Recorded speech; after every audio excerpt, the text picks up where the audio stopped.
Grazie dell'invito. I think we're using the text of my slides is in English. So this is notions of and thank you for being here online and being here in the aula. It's always to visit Venezia. And yes, this is actually this at Sisa with the Gulf of Trieste and Slovenia visible behind it. Okay. Good. Okay, we started recording.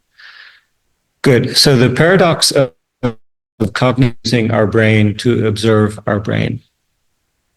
In Blood Meridian, I actually recently finished one of Cormac McCarthy's characters reflects on self-examination, comes to a similar conclusion.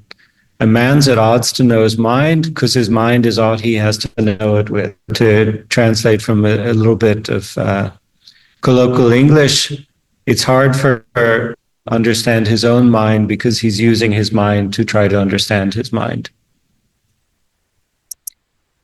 And we find ourselves in trying to understand our minds at a particular stage of evolution that renders the problem even more difficult. We can consider intelligence as a correlate of, we can consider curiosity as being one of the main characteristics of intelligence. And in an evolutionary scale, we can take this insect here. I'm nothing against him. It's a perfectly beautiful insect. But just as an example, it's an organism that probably does not try to examine, for sure, does not try to organize or examine its own consciousness, its own mind. It has a low level of curiosity and functions by reflexes. We can imagine, although we're not familiar with, some much higher level of intelligence that seeks to understand its own intelligence and succeeds. And we're somewhere in the middle because we are clever enough to understand that this is a problem worth approaching, but we haven't yet figured out how to do it. We don't yet have the intelligence to understand our own intelligence. So how do we go about studying the neuroscience, the neuronal processes involved in sensation and perception? So this is what in my full-length course, which of course we only have a tiny, tiny piece of it today, I call the golden triangle. And the purpose of my full-length course, 30 hours or so, is to develop this triangle, which is essentially a means of studying the neuronal basis of perception and cognition. And this triangle consists of 3 points. We want to know what is the external world in an experimental design in a quantitative way. So our design is to understand what is being integrated or collected or acquired by the nervous system in some quantifiable numerical way, not to just say that I'm looking around, but to exactly define every stimulus that I encounter. We measure neuronal activity in the brain, and then we measure the person or the experimental animal's percept of the world through behavior. So that is their own interpretation of the world. So we have together 3 sides of a triangle, and we have experimental fields to solve each of the three sides, to connect the 3 sides. The relationship between a quantified sensory input and our percept is known as psychophysics. It's a quantification of sensation and perception. The conversion of a sensory input into neuronal activity, is the screen blocked? Okay. The conversion of a sensory input into neuronal activity is called sensory coding, because the brain has an internal code for the external input. And the conversion of a sensory representation into percept or behavior is called decoding or decision making. And we do this in my laboratory, both in rats and in humans. But unfortunately, purtroppo, for our mini course, we do not arrive at the stage of breaking down problems to the golden triangle. Maybe if we do a full-length course, we can get into that. But today, it's just an idea that I would like you to be familiar with. So we're interested in cognition, and those interested in cognitive functions will almost always gravitate their research to the cerebral cortex. As you'll see in the Treves lecture, I think he'll cover material like this. The cerebral cortex emerges in pigeons. It's found in all the mammalian species. It's a hallmark of mammals, is this outer covering, the cerebrum or cortex, corteccia, covering the brain. And its characteristic is that the volume and the complexity of the cerebral cortex is highly correlated with cognitive capacity. There are parts of the brain, such as the hypothalamus, which takes care of functions like temperature, appetites, eating and drinking, hormones, and so on, which has about the same size across many different brains. It doesn't grow with evolution. The cerebral cortex instead multiplies manyfold. In fact, the volume expands so much that the cortex folds upon itself to include more neurons within the same organ. That's why we have the folded cortex. So the idea that the cerebral cortex is the seat of perception, the locus of perception and cognition, began with the modern period of neuroscience, which is around the 1860s, 1870s, is when people began to actually study the nervous system in any systematic way. And one of the earliest and landmark and still interesting and important studies was done by Hermann Munk in Germany, published in 1878, on the functions of cerebral cortex. And of his very large body of work, there's only one study that I'd like to focus on because I think it's particularly to the point. His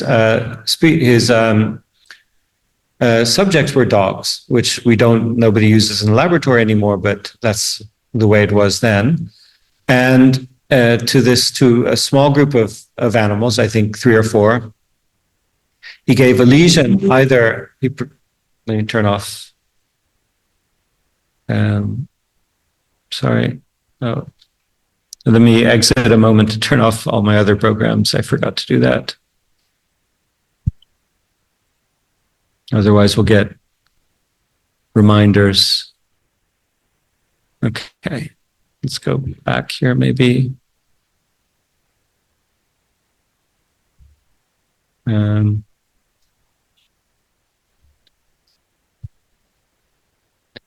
Okay, let's go forward here. Apologies for that. Good, okay. He made a lesion either in the back of the brain or the side of the brain in a region that is homologous to what is the temporal lobe in humans. And he examined these two groups separately, and he found that in the subjects that had a lesion in the back of the brain, they're completely blind. They would, olfaction was good. He could show that. He could show that they had good hearing, but they would walk around the room and bump into the leg of the table or the chair. It was clear that the animals had no visual capacity. If the lesion was in the temporal lobe, the animals were clearly not blind. They could see, but they seemed not to understand what they saw.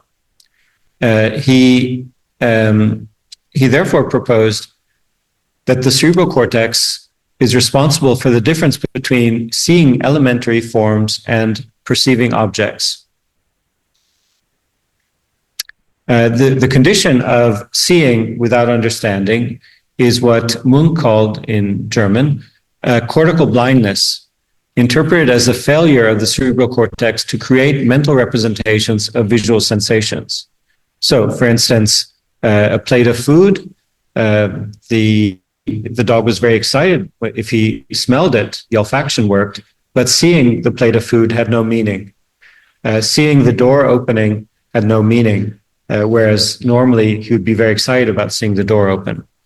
So he could see the world, but did not understand what he saw. So while Munk was the first to distinguish sensation from perception, the connection between cortical damage and agnosia. Agnosia is from Greek, the loss of sensory understanding. It remains valid. It's still important over 150 years later. A very famous neurologist, Oliver Sacks, who wrote many very beautiful books that you may have read, wrote one that was called The Man Who Mistook His Wife for a Hat. And one chapter is about a man who has visual agnosia, which results from damage to the dorsal region of the temporal lobe, analogous to the region that Munch studied in the dogs.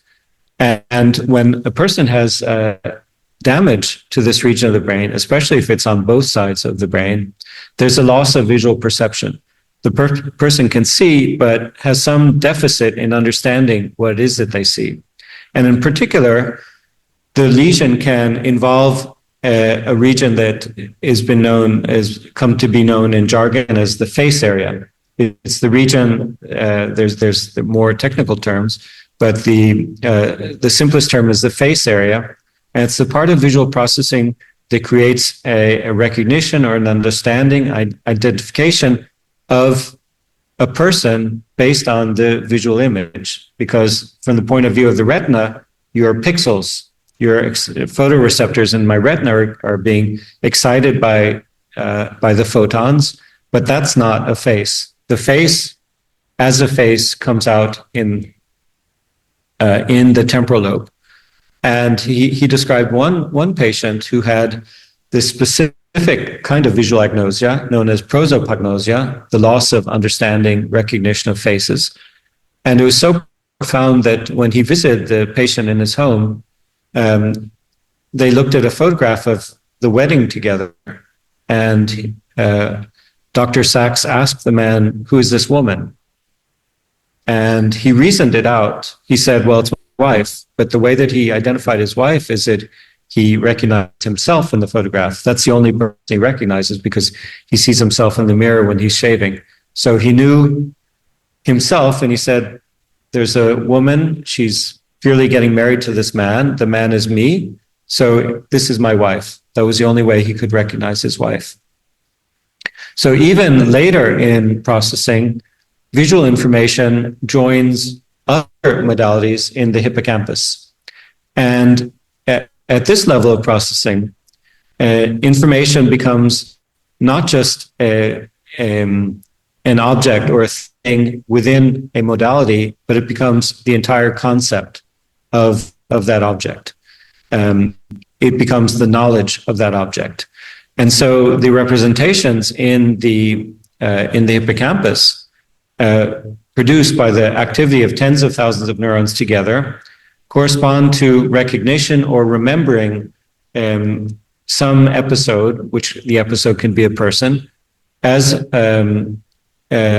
evoked by sensory input or from memory. So this is electrical activity in a human subject, a human patient, in fact, who has electrodes in the brain in preparation for epilepsy surgery. So the neurosurgeons put electrodes in the brain for a week, several weeks or a month before the surgery in order to examine the electrical activity and to try to find the location of the lesion prior to the surgery. And neuroscientists can take advantage of this, of the electrodes in the brain to try to learn more about processing. And this is in one very famous study. Individual neurons were found which were activated by the person being exposed to or thinking of particular concepts. Here the concept was Pamela Anderson. Each dot is an action potential, an electrical impulse emitted by the neuron, and the different rows are different presentations of the same stimulus.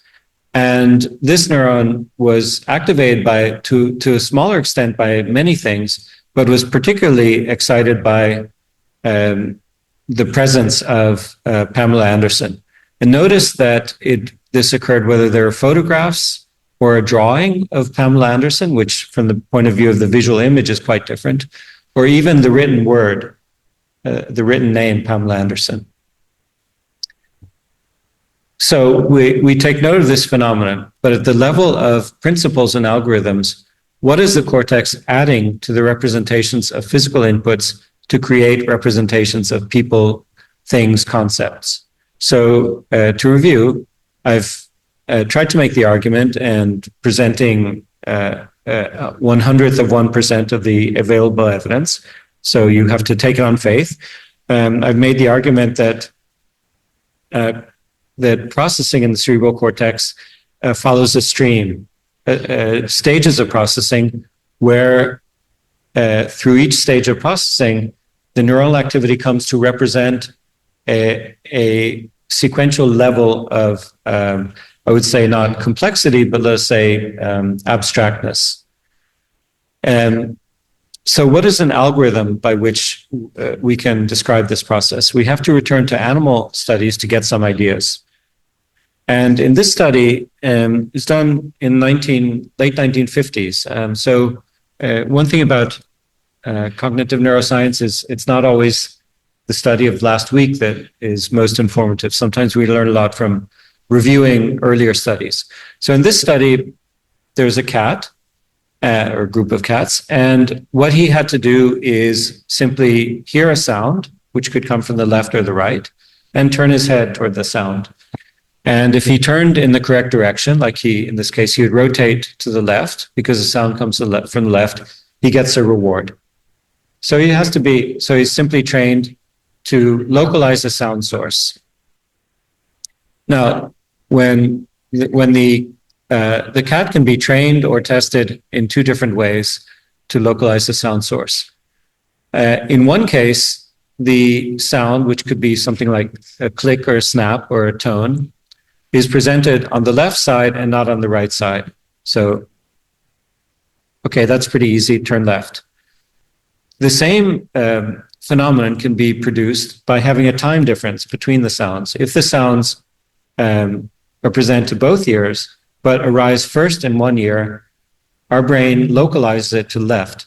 And that makes sense because there's a distance between the ears, and a sound that comes from the left side will arrive first in the left ear, and then a few milliseconds later at the right ear. And the nervous system uses that time difference to create a representation of location. You can try that with headphones. That's one trick that musicians will use to create the appearance of sound moving around in space. It's the time difference. So the point is that when a cat is trained to localize the sound according to the presence on one side or the other side, and then is given the task with the time difference, he instantaneously solves the task with the time difference. If he's trained with the time difference and then is given the task to solve with the location only on one side or the other side, he instantaneously solves it. Now, what about a cat who has a lesion of the auditory region of the cortex? A few minutes ago, I was talking about the visual region. This is the auditory region of the cortex. If he is trained to hear the sound on one side and turn in that direction, he can continue to do that even without the auditory cortex. But if he's then presented with a time difference task, he doesn't know how to do it. He can perhaps be trained to do the task again, but he does not transfer. The technical name in experimental psychology is transfer. He doesn't transfer the learning from one task to the other. If he's trained with the time difference version, he does not transfer to the localized sound source version. So they show no learning transfer to the other task. It appears that the capacity to act through non-cortical processing systems is intact. The animal can learn to solve the task, but the two different stimulus configurations fail to evoke the representation of a real sound source in external space.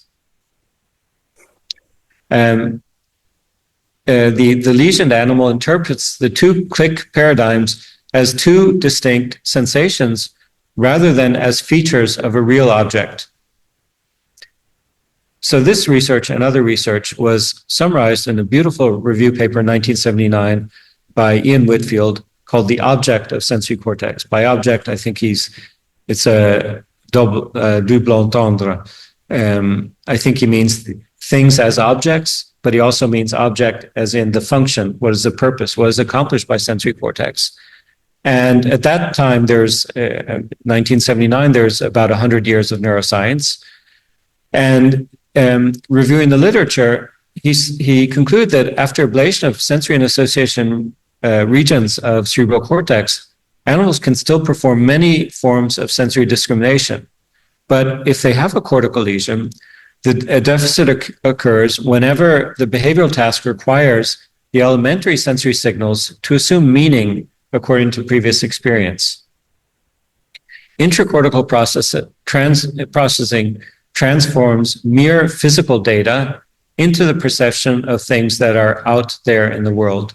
And he used exactly that term, out there, which I'm very, very much fond of, because when we acquire information about the world through hearing, touch, olfaction, whatever the modality, this information enters through sensory receptors, which I'll talk about, I think, in the second part of the lesson. And it represents sensory data.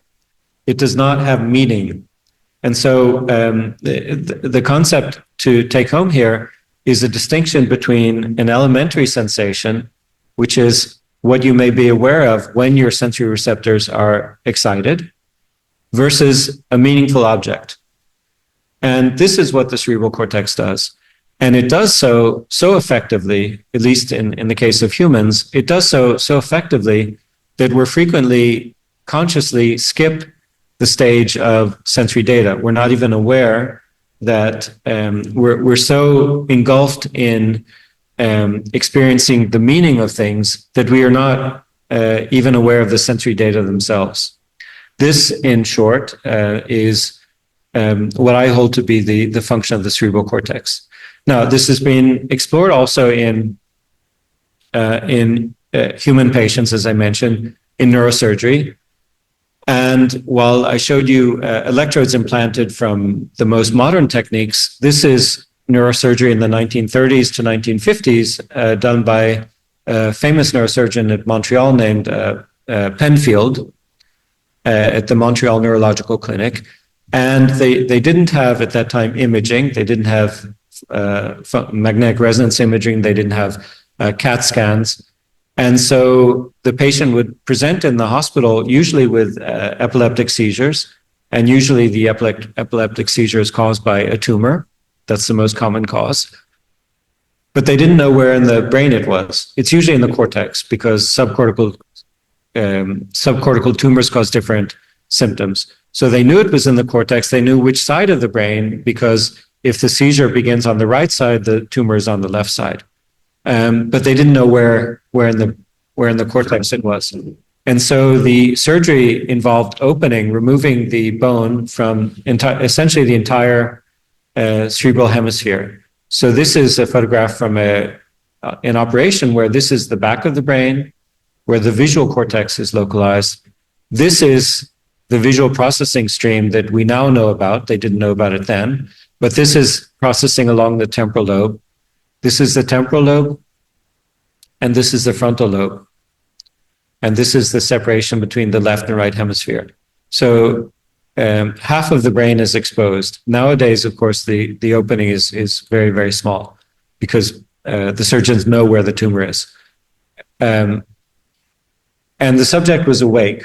They have local anesthesia in the skin and the bone, but they have to be awake in order to communicate with the surgeon, because what was done in the operation in those days is to try to localize functions within the cerebral cortex during the operation. So you see these little pieces of paper with numbers on them. Those are locations in the cortex where an electrode is placed. And the method is quite simple. With the electrode sitting on the brain, the surgical team can electrically stimulate the brain and then observe what happens. Does a person contract muscles? If they contract, where is it? The face, the hands, the feet? Does the patient report that they see images? Does the patient report hearing something? When the patient is trying to talk, does the electrical stimulation interfere with talking? or singing, and I'll show you that in just one moment. And the other method is to collect the electrical activity through the electrode, not to stimulate, but to collect activity, receiving activity from the brain, and then asking, what can we do to the patient to produce electrical activity? Is it from visual images? Is it from touching the skin? Is it from sounds? Is it from hearing words? And in this way, the surgeons have the side benefit of doing the first sort of geographic mapping of functions in the cerebral cortex. But there's a clinical reason, namely, one has to take care with certain functions.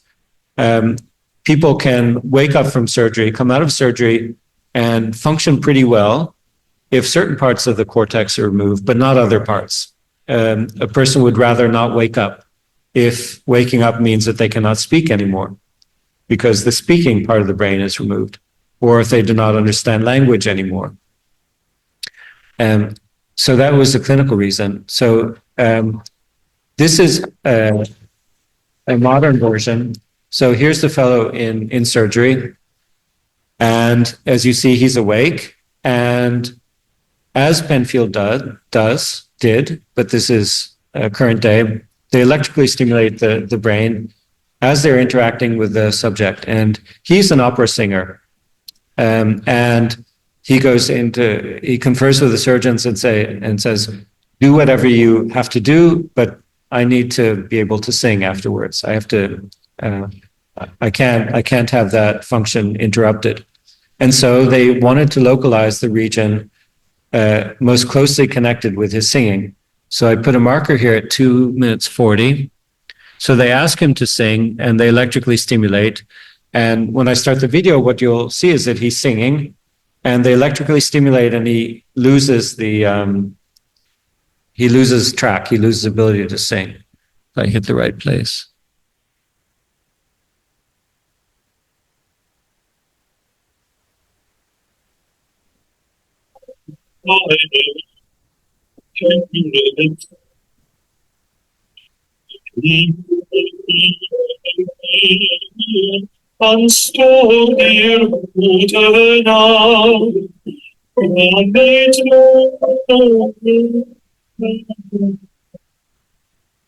Detected that, right? Okay, so good. So the surgical team identifies a region in the cortex that's essential to his singing and takes particular care to avoid that. Now, so you've got the idea that in this magnificent, enormous, highly evolved organ of the brain, the most elaborate cognitive functions are found, but they're not distributed everywhere. They have locations, specific locations in which particular functions are taken care of. And around the same time, in the early days of neuroscience, starting from the 1880s to 1890s, anatomists began to map out the geography of the cerebral cortex. And it was discovered that there are different characteristics of the tissue. Once the tissue is stained to reveal its architecture, there are different characteristics of the tissue in different regions of the brain. So what we have here is the central sulcus, which divides the parietal lobe in the back from the frontal lobe in the front. And so this is precentral, which means in front of the central sulcus. And we see characteristics of the tissue. I mean, I think it's obvious, but I'll just mention it in case anyone missed this. I mean, in case you couldn't guess, I mean, this is after the person has died and the tissue is removed from the cadaver and stained. And so, for instance, these very large neurons are found only in one place in the brain, in the cortex. They're called Betz cells because they were discovered by Betz. And they're so large because they connect a very far distance. They send information all the way down to the spinal cord. Neurons have the size of a cell body proportional to the length of the axon that they transmit information along. And these transmit motor information to control muscles all the way down to the spinal cord. And so they're enormous neurons, and they're only found here. Here, there's other particular properties that I won't go into, but you can see, for instance, you see these stripes. These are characteristic of area 1 and area 3B. And these different anatomical signatures were systematized by Brodmann and published in a very, very famous paper in 1909, where across a large number of brains, he could find the same characteristics and gave a number to each region of the brain with a characteristic architecture or morphology or anatomy. And here, this is from his original paper, these little, these hash marks and colors and stripes and so on correspond to different regions. And he gave them numbers. So I don't know why he did this. If I had done the study, I would have gone from 1 to 46 or something, or from 1 to 46. But Brodmann started in the middle, called this 1, then went backwards for 2, forwards for 3, forwards again for 4, back for 5, forwards for 6, back for 7. So these are known as the Brodmann areas, and they're still used today by anatomists. Now, and this is the coloring book version of the Brodmann areas. And just for reference, this was the processing stream. Area 17 is the first visual region. If a person has damage here from a tumor, from a vascular accident, from trauma, for any reason, they simply will have a blind spot. They won't see. And there's nothing that can ever be done to repair that. This is the first stage of visual processing. The other successive stages of visual processing go to the temporal lobe and up to the parietal lobe. But if these have lost their input, the source of activity, they have nothing to do. And so this is, in a way, we could say that the later stages of processing in the temporal lobe and parietal lobe depend on the initial input in area 17. This is called the first stage, or the earliest stage of processing. These are auditory regions. This is area 44 is involved in speech production. I hadn't thought about it, but perhaps also in singing production. So in what we just saw in the surgery that we just saw, my guess would be that the electrical stimulation was somewhere around here, causing the faltering in the singing. This is a tactile region, sense of touch. And then frontal cortex are regions that are involved in memory, cognition, decision-making, essentially all the more abstract function, planning, memory, and so on. Good. So let's summarize this section. We define the neural basis of cognition as the transformation from a stage in which neuronal activity encodes elemental features local in time and space to a stage in which neuronal activity is an explicit representation of the behavioral operations underlying the current task: knowledge, memories, planning, all of which is based on information that comes from the external world and is either processed online or stored in memory and used to understand the later input, because we don't understand what we encounter now unless we connect it to memories. Cerebral cortex is the seat of perceptual functions and has the function, among others, of converting sensory data into conscious, meaningful experience.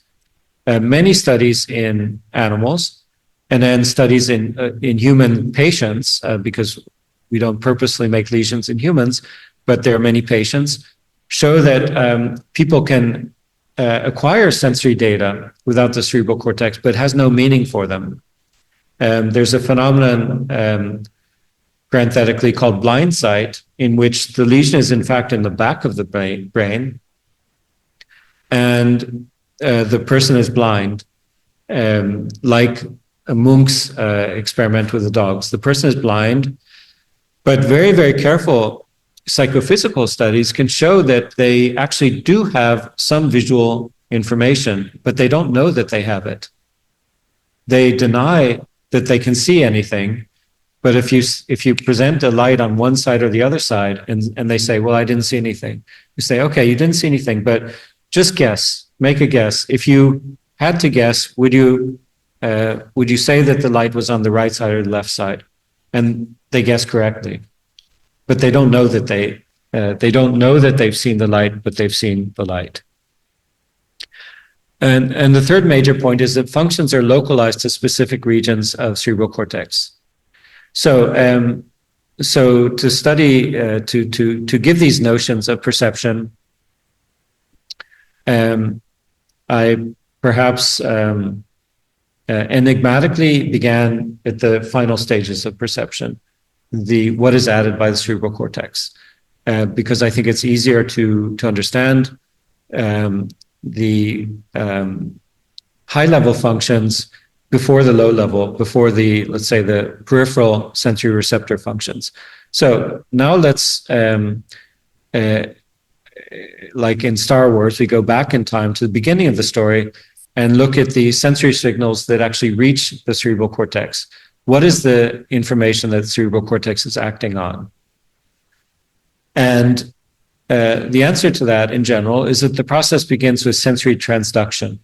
Sensory transduction is it gives rise to the world that we know through our physical senses. Whether it's something nearby that we touch and we create an understanding. If I feel this, even with my eyes closed, all of my knowledge of my phone will come to mind. If my phone is in my borsa, and it's ringing. I'm in the train. I can't. I need to find my phone. I'll find it by touch, and the moment that I touch it, I recognize that the mental representation of my phone comes to mind. Everything about it, that it communicates, what it looks like, how to use it. All of that is evoked by the contact. And we recognize objects, distant objects by sound and by vision. Sensory receptors are the gateway through which all signals must pass to enter the nervous system. So sensory transduction essentially means getting the outside, what is outside of us, into the nervous system. And it begins with a sensory neuron. So a sensory neuron is also known as a sensory receptor or simply a receptor. And its function is to capture energy from a specific modality, a specific kind of energy. And it converts that energy into the language of the nervous system, which are electrical signals. That's the only thing that the nervous system uses. Let's say electrochemical signals, because there's chemistry behind the electrical signals. This is any information that is in any way processed in the nervous system, whether it's sensory processing or decision making or taking action, it has to be within this common language. It's as if all the peoples of the world have to find some way to talk to each other, which the nervous system does. The inputs can be very different, but all signals have to become electrical signals. They have to become electrical impulses. And sensory receptors are, in fact, neurons. The characteristic of a neuron is that it's an electrical instrument. It has a potential, like a battery has a potential, which means that the voltage is different on the inside from the outside. The inside, it's a cell, and the inside of the cell has a potential of around minus 67 or minus 70 millivolts with respect to the outside. So there's a potential across the membrane of a neuron. And a potential means that there's energy, right? So if you have gravitational potential, it means you're holding something up, it has energy.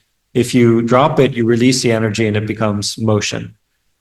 The potential of electrical neurons is energy that can be released, but since it's maintained, when it's released, it can be produce an instantaneous event, which is an impulse, because the inside being negative, the outside positive, the instant that the membrane opens up, the positive ions enter because they're against the gradient. They enter, and the inside of the neuron instantaneously, by an instant, I mean in 1 millisecond, becomes positive. as the potential changes as the ions flow. This is the language of the nervous system. That potential is transmitted along a neuron, along its axon, and connects to another neuron and excites the next neuron. And then that excites the next, that excites the next. Each time this excitation occurs, there's some form of processing, because the neurons that receive the information, that receive the signals, are essentially doing a computation. They require some form of input in order to produce their own output. And the transformation is neuronal processing. So the sensory receptors are neurons, and so they have a potential. And the transduction occurs when the receptor cell, the resting membrane potential, which, as I said, is about minus 70 millivolts, is perturbed by the absorption of some quantity of energy. And that perturbing opens membrane channels. The receptor neuron suddenly produces an electrical signal and transmits it to the next neuron, and that becomes a sensory signal. Now, what defines the sensory system is the form of energy that the receptor neuron is particularly sensitive to. So let's look at that through history. Johannes Müller in 1830 composed what's called the law of specific nerve energy, which now sounds so evident that it hardly is worth thinking about, but I think it's interesting historically. We sense not the world itself, but the information correlated with objects in the world as transmitted by sensory nerves.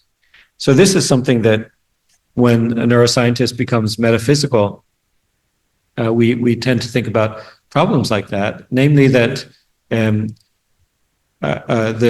nervous system functions so efficiently and so reliably and so richly that we believe that there's a world around us. And there probably is. But the truth of the matter is that what we think is the world is the activity in our brain. That's the world to us. If you see me and hear me talking, presumably I'm here. That makes sense. But my existence, from your point of view, is the electrical activity in your brain. And Müller noted that every nerve can be excited by a variety of stimuli, but it's highly sensitive to just one type of stimulation. If excited by energy of another modality, the sensation is correlated with the nerve, not with the inappropriate modality. So let me unpack that. Let's consider the visual nerve, the nerve from the optic nerve, the nerve from the retina. What is it sensitive to? Well, the nerve is connected to photoreceptors, which absorb photons, produce an electrical potential in the retina, and then transmit that to the brain through the optic nerve. So this nerve is extraordinarily sensitive to light. It's been shown with very, very laborious psychophysical experiments that people can sense one photon. You can detect one photon, not every time, but more frequently than can be expected by chance. So the experimenter allows one photon in the complete darkness, allows a photon to arrive on the retina, and the person can detect it or not detect it. And if they detect it, let's say 55% of the time, that's more than chance. So, I mean, it has to be done statistically. But people can detect photons. And your experience is that of light. But what if you close your eye and press your hand on your eye? You'll see what you'll experience is flashes of light. And that is because the mechanical pressure excites the optic nerve by pressing on the receptors in the retina. That distorts their membrane. They allow some current to flow into them. And the only way that you can sense excitation of the retina is as light. So your retina doesn't feel the pressure. It converts it into the experience of light. So you'll see clouds, you'll see flashes of light if you press on your eye. Now, if you convert energy into units of energy like joules or calories and things like that, the quantity of energy that you apply through mechanical pressure to produce a visual experience, I mean, not you don't see faces, but you see little blots of light. The quantity of energy is hundreds of millions, billions of times larger than the photon. In other words, the optic nerve can be excited by mechanical energy, but whereas it's excited by the most minimal quantity of energy you can imagine, if that energy is a photon, it can be excited by mechanical energy, but only millions and millions of times more energy. And that's true for every modality. I could produce I could produce optical excitation of the skin, but it would require millions of times more energy than the touch on the skin. So a logical conclusion is that electrical signals in any given pathway are destined to evoke sensations according to the pathway in which they are transmitted. So what was our time scale, by the way? When did we schedule this? Till 12:30, right? Okay. So in parentheses, cognitive neuroscientists tend to let their minds wander into philosophy, and we have an issue with that of representation, because it's the common language in cognitive neuroscience. We would say, for instance, if we measure electrical activity when we show visual inputs, and we see electrical activity that varies systematically with the visual image. If the image changes this way, the activity changes another way. So we look for these correlations. And when we see a strong correlation, we call this a representation. It's the common language that we use. But how do we know the world? Is it correct to say it's a representation within us? Does each of us carry within ourselves our own little model of the world? Are there n models of or representations of the world, where n is the number of conscious biological beings? Is each of us representing the world? Although there have been attempts to construct alternative frameworks for our interaction with the world, it remains the common language to say that there is, for instance, a sensory cortical representation, or this neuronal activity represents the visual stimulus. Because even though we recognize that there are some inconsistencies or some weaknesses in this form of language, we don't really have any better terminology. A friend of mine at the Weizmann Institute in Israel, Ehud Aissar, he wrote a commentary on one of my papers where he made this nice dichotomy where he described physics. In physics, the object of study is to understand the thing that is observed. If we're an astrophysicist, we observe the cosmos and try to form an objective description of what is observed. In neuroscience, we're interested not so much in what is observed, but in the observer. We're interested in how it is that we create, again, for lack of a better word, a representation of the world. And we have a further problem. What is it about a neuron in, let's say, the auditory cortex that makes its electrical activity cause you to experience a sound, while the firing, which are these electrical impulses, the jargon that we use is firing, whereas the electrical impulses or the firing of a neuron in visual cortex makes you see. Nobody to this day has provided an answer that explains why a biophysical event, because this can be described as ions, as chemicals, as electrical events, causes a percept. So this is, for instance, a neuron in the visual cortex. I hope that by now I've convinced you that there is such a thing as the visual cortex. And it can be demonstrated very easily that when this neuron, or not one neuron, but some population of thousands of neurons produce electrical activity, we have a visual experience. But why that subjective experience arises from those neurons is something that nobody knows. And as I wrote here, for me, it's a language problem, because we have a language of subjective experience, we have a language of consciousness, and we have a language of neuroscience, which involves physiology and biophysics and physics and psychophysics and coding, information theory. We have many forms in which we can describe the neuroscience of the experience, but there's no bridging between the language of neuroscience, which is a quantitative, objective science, and the language of an experience. All we can say is that is to quantify systematically the relationship between the activity of some set of neurons and the conscious experience, and say, we understand the relationship. We've mapped out the relationship. We know that when the activity changes in some particular way, then the experience will change in some particular way. We can even, with the advent of a method known as optogenetics, which we use in our laboratory, other laboratories, many laboratories use this. Optogenetics means that you change the chemical function of neurons through a viral vector. You give a virus, you put a virus in the brain. The virus carries a protein which is absorbed by neurons, and this protein, essentially, to put in very few words, converts neurons anywhere in the brain into neurons that are like those of the retina. They become excited by light.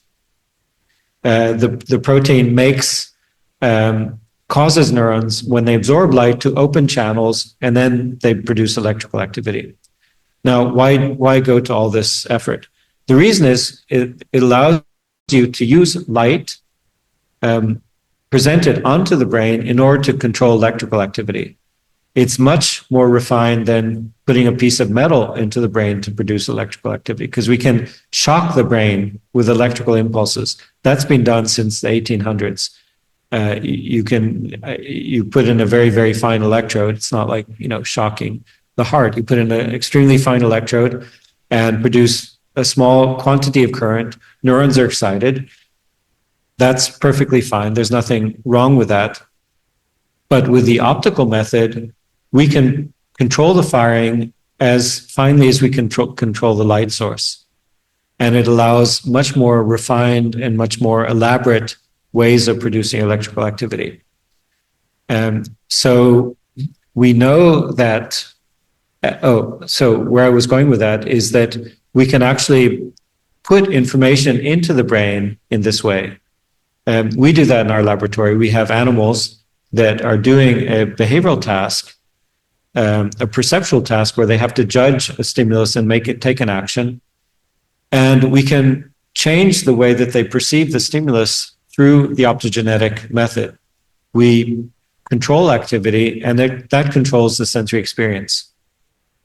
So all this is to say that there's no question at this point that the electrical activity of populations of neurons is the substrate. It is, from the biological organism's point of view, it is the sensory experience.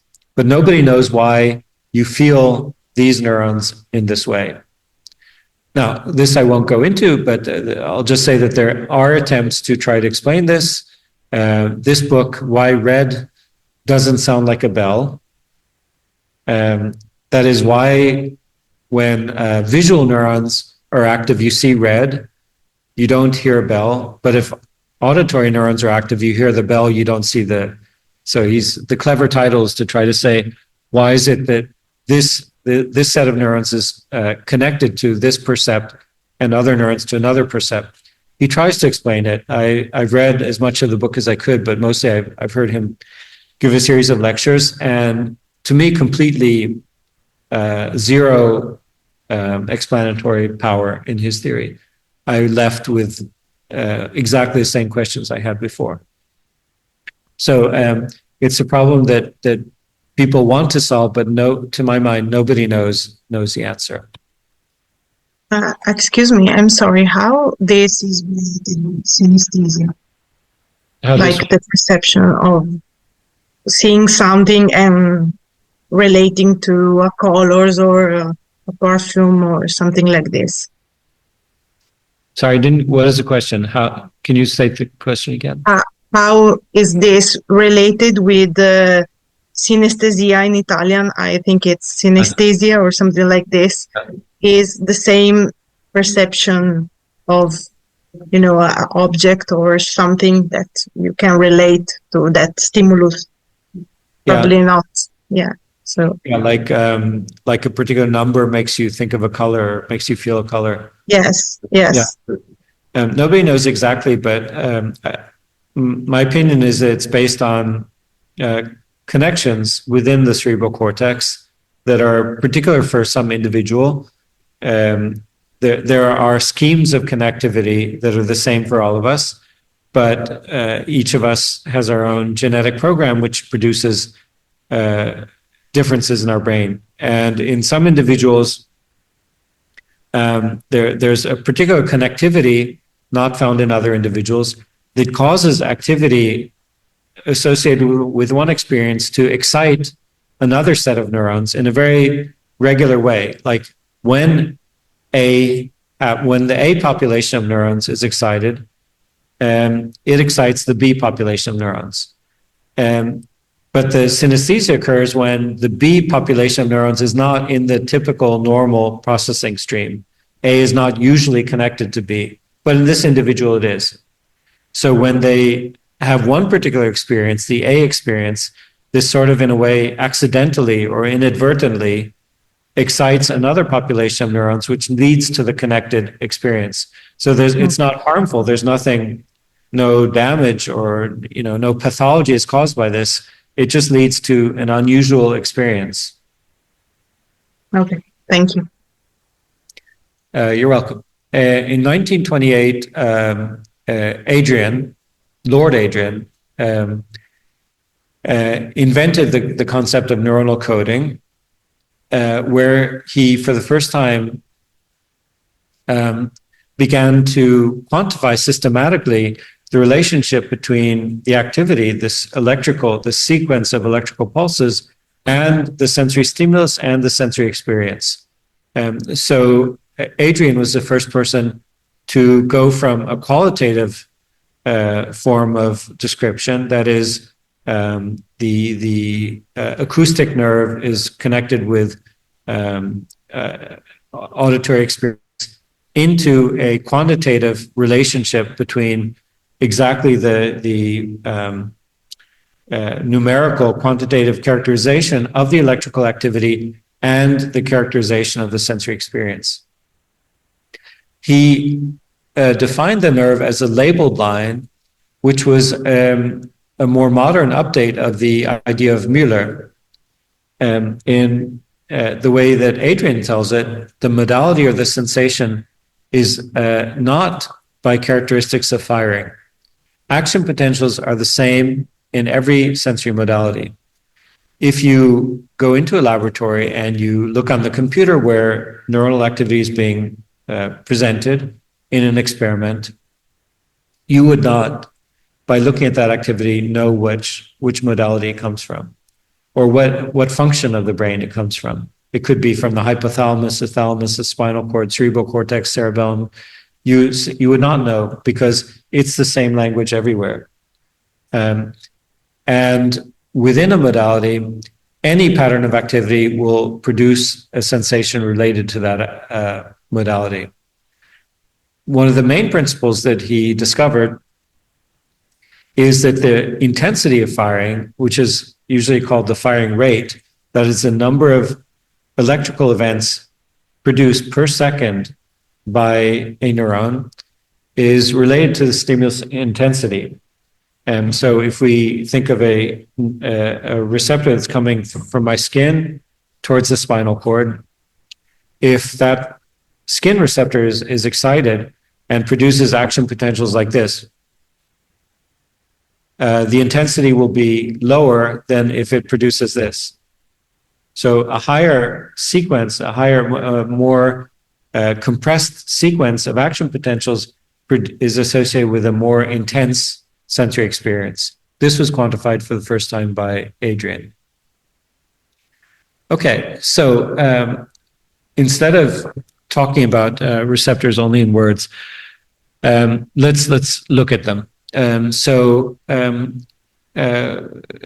For time reasons, we won't go into all modalities, but just a glimpse of two, sense of touch and sense of hearing, which I think might be interesting for musicians. And we can start with acoustic receptors. And when I gave this courses like this years ago, I would go to the board and draw all kinds of things and sketches and wave my hands a lot. But then I discovered a video produced, I think by BBC, that says what I would say, but 1,000 times better. So we'll come to that in a second. The acoustic sensation begins with the outer ear. We have these sort of sad little external outer ear. Much more beautiful is this desert fox, who actually much better than us can point his ears towards in the forward direction or the side direction or the downward direction, according to where he thinks there's something interesting, an interesting sound. So the outer ear leads to a canal, which is called the external acoustic meatus, which then arrives on the tympanic membrane.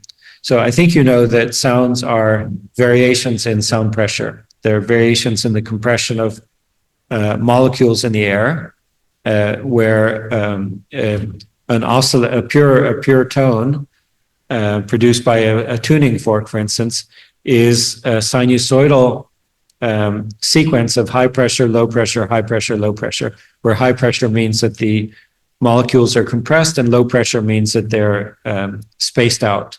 So the wave means that at one point in space, high pressure arrives, then low pressure, then high pressure. As that impinges on the tympanic membrane, it pushes it in and then releases it, pushes it in and then releases it. And that's the beginning of sound perception.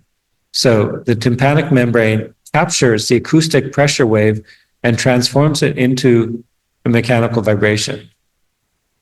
This is from, I don't try to advertise my book, but just for completeness, just as a source of images, this is from my book, From Neuron to Brain. And the tympanic membrane is connected to three tiny bones, the smallest bones in the organism, shown here, the malleus, incus, and stapes. The stapes is the absolute smallest bone in any organism, which is connected to an oval window. So at this point, instead of moving my hands to explain pressure waves and so on, we can go to this video. I hope it comes across on Zoom.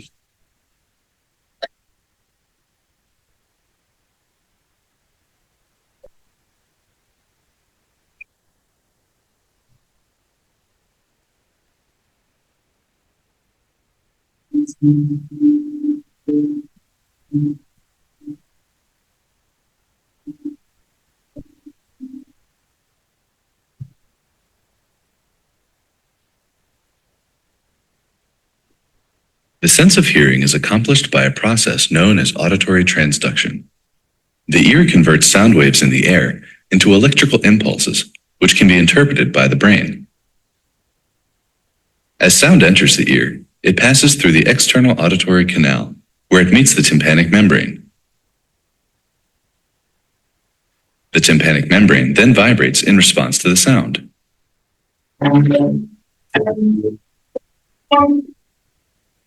Sounds of a lower pitch or frequency produce a slower rate of vibration, and sounds of lower volume or amplitude produce a less dramatic vibration. Higher frequency sounds produce faster vibrations. The tympanic membrane is cone-shaped and articulates with a chain of three bones called the auditory ossicles. They consist of the malleus, the incus, and the stapes. The movements of the tympanic membrane vibrate the ossicles, passing on the information of frequency and amplitude. The three bones pivot together on an axis shown here in red.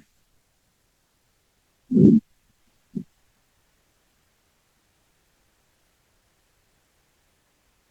pivotal axis is due to a series of ligaments which hold the bones in place within the middle ear cavity. The anterior malleal ligament and the posterior inguinal ligament are of particular importance for the pivotal axis.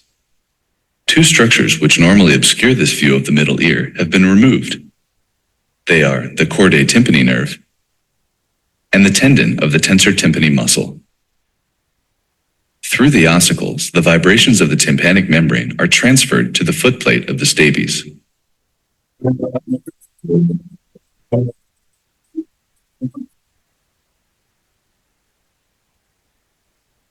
The stapes moves with a piston-like action, which sends vibrations into a structure called the bony labyrinth.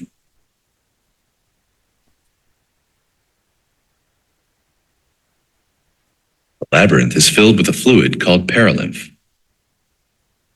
If it were a completely closed and inflexible system, the movement of the stapes would be unable to displace the perilymph, and therefore unable to send vibrations into the bony structure.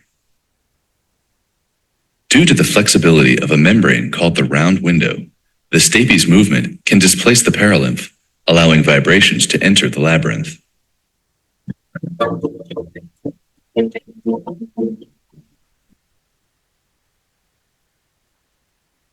The corridor leading to the round window is found within the spiral portion of the bony labyrinth known as the cochlea. Vibrations produced by the stapes are drawn into the spiral system and return to meet the round window.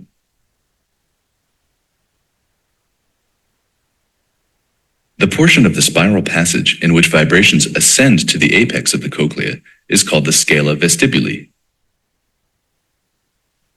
The descending portion of the passage is called the scala tympani.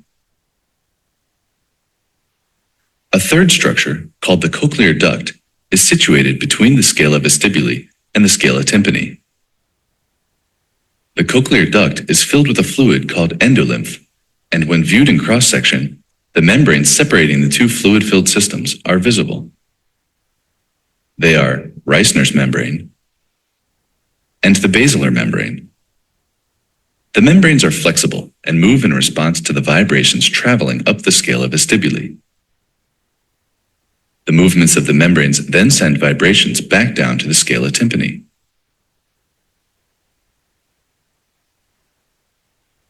A specialized structure called the organ of Corti is situated on the basilar membrane. As the basilar membrane vibrates, the organ of Corti is stimulated, which sends nerve impulses to the brain via the cochlear nerve. The actual nerve impulses are generated by specialized cells within the organ of Corti called hair cells. The hair cells are closely covered by a structure called the tectorial membrane. As the basilar membrane vibrates, the tiny clusters of hairs are bent against the tectorial membrane, triggering the hair cells to fire. The entire basilar membrane does not vibrate simultaneously. Instead, specific areas along the basilar membrane move variably in response to different frequencies of sound. Lower frequencies vibrate the basilar membrane closer to the apex of the cochlea, whereas higher frequencies produce vibrations closer to the base. It's like the resonance in a guitar chord. This arrangement is known as tonotopic organization.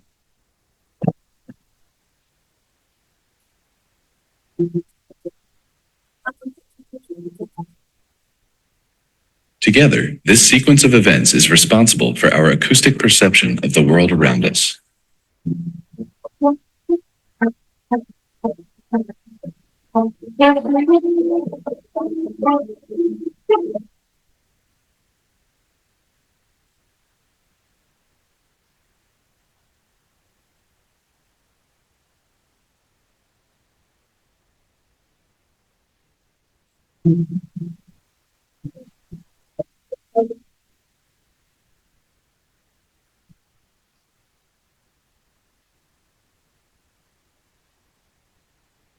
Amazing.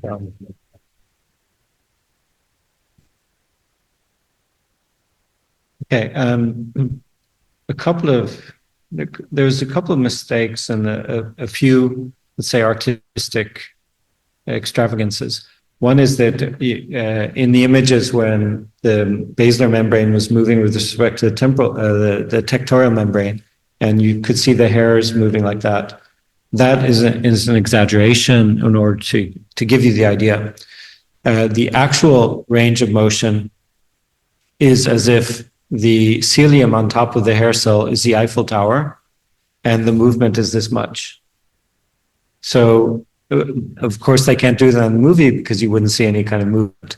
But the idea of these cilia moving like that is not accurate. There's also one thing that was discovered after this movie, which I'll explain, which is actually an error, and we'll come to that in a second. So these are what the cilia, the hairs on top of the sensory neuron look like. This whole thing together is the sensory neuron, or sensory receptor, or receptor. There are different words for acoustic receptor. There are different words for the same thing.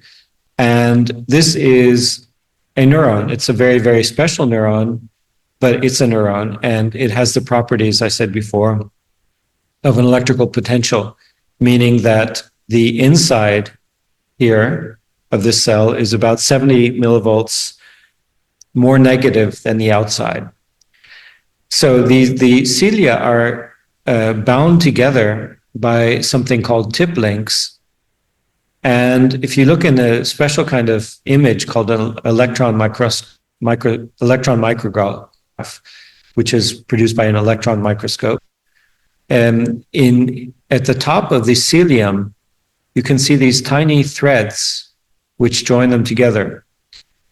And simply amazing neuroscientist through 30 years of research, 1980s, 90s, and he's still active, named Hudspeth.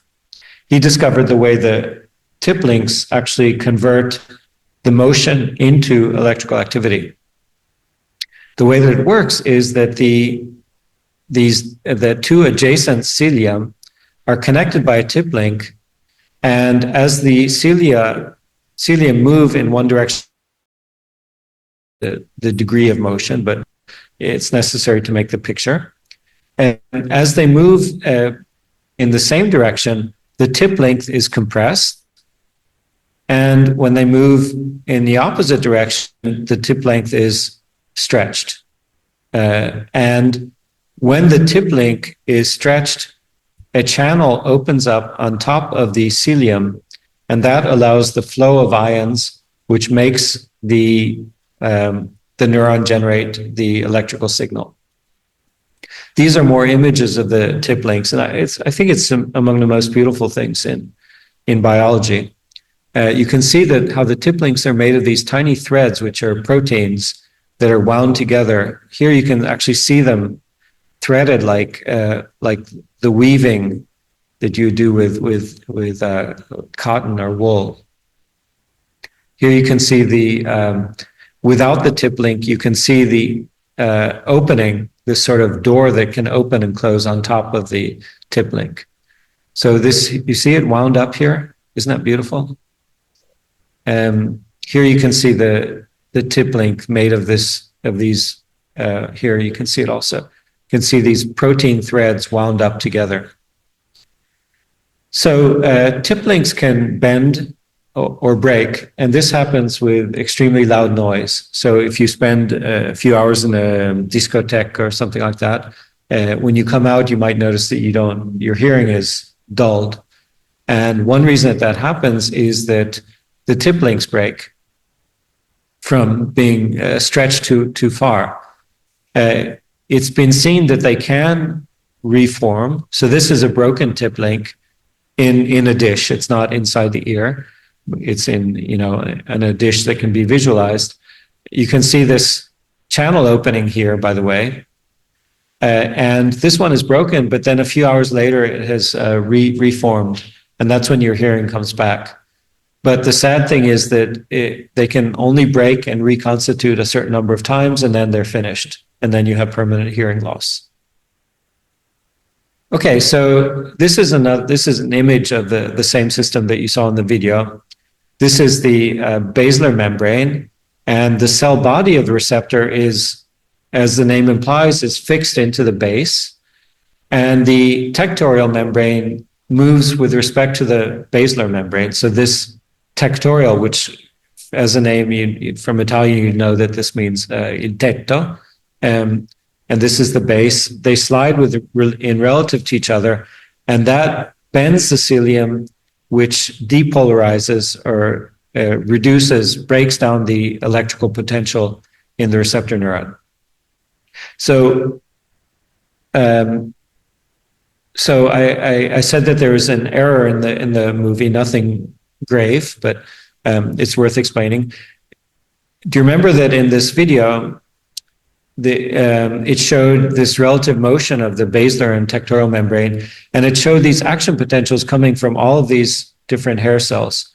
These are called inner hair cells, and these are called outer hair cells. And the video depicted them as all being sensory neurons, and that's what people thought until about 10 or 15 years ago. Then it was discovered that these are very different. The inner hair cells are very different from the outer hair cells. The inner hair cells are the sensory neurons. Try to make a wild guess about what the outer hair cells are actually doing. There's no way, if you haven't studied this, you wouldn't know, but just by intuition, can you guess? What do you think a hair cell might be doing if it's not a sensory neuron? It's not a sensory neuron. It's what? Oh, scusa. No, puoi dirlo in italiano. Did you have a guess about what the outer hair cells do? I mean, something like a filter. I don't know. No, because it's. Hey, that's a great guess, and that's exactly right. They're kind of a filter. What they do is they control the sensitivity of the entire organ. So that was a great guess. So what they do is they actually are not receiving messages and sending them into the brain. They receive messages from the brain, and their electrical excitation of the outer hair cells coming from within the brain changes the rigidity of, it's a feedback system, changes the rigidity of the motion of the tectorial membrane. So this was discovered. If the sound is too small, it can amplify it by making its own cilium move. And however much the tectorial membrane was moving due to the sound, it can make the movement more. So it can amplify. If it's too loud, it makes it moves in the opposite direction from the tectorial membrane and protects it. So this was discovered by electrical stimulation. And if I can find it, I'll show you the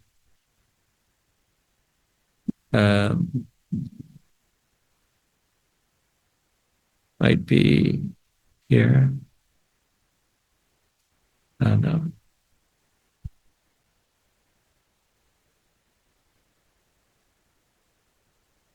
Here it is.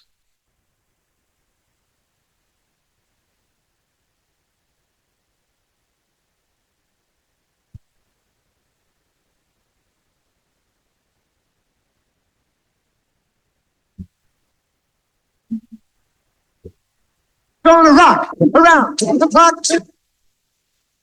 Do you see it on the Zoom? Okay, what's happening here is that the experimenter is electrically exciting an outer hair cell. So he's putting electrical current as if it's excited by the brain. And this is the kind of thing you do at 4 a.m. after working 2 days on experiment. You make a movie like this. 1, 2, 3 o'clock, 4 o'clock. See it moving? 5, 6, 7 o'clock, 8 o'clock, rock. 9, 10, 11 o'clock, 12 o'clock, rock. We're going to rock around the clock tonight. Put it back right song. This is a kind of electrode called a pipette.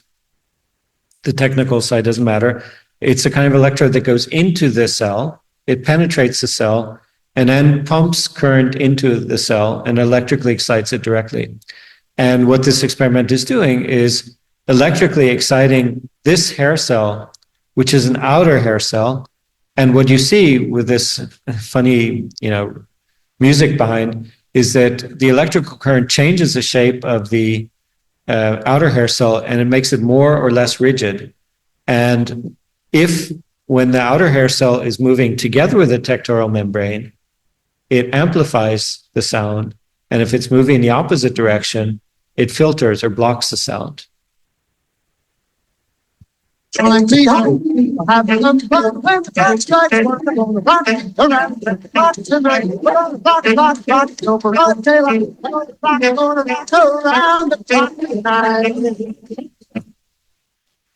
Okay, so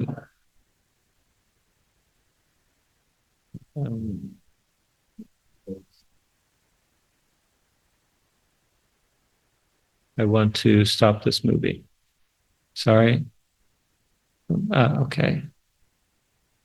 Sorry, I hear you. Let me just get back into the presentation and we can talk. Okay, I think we're here.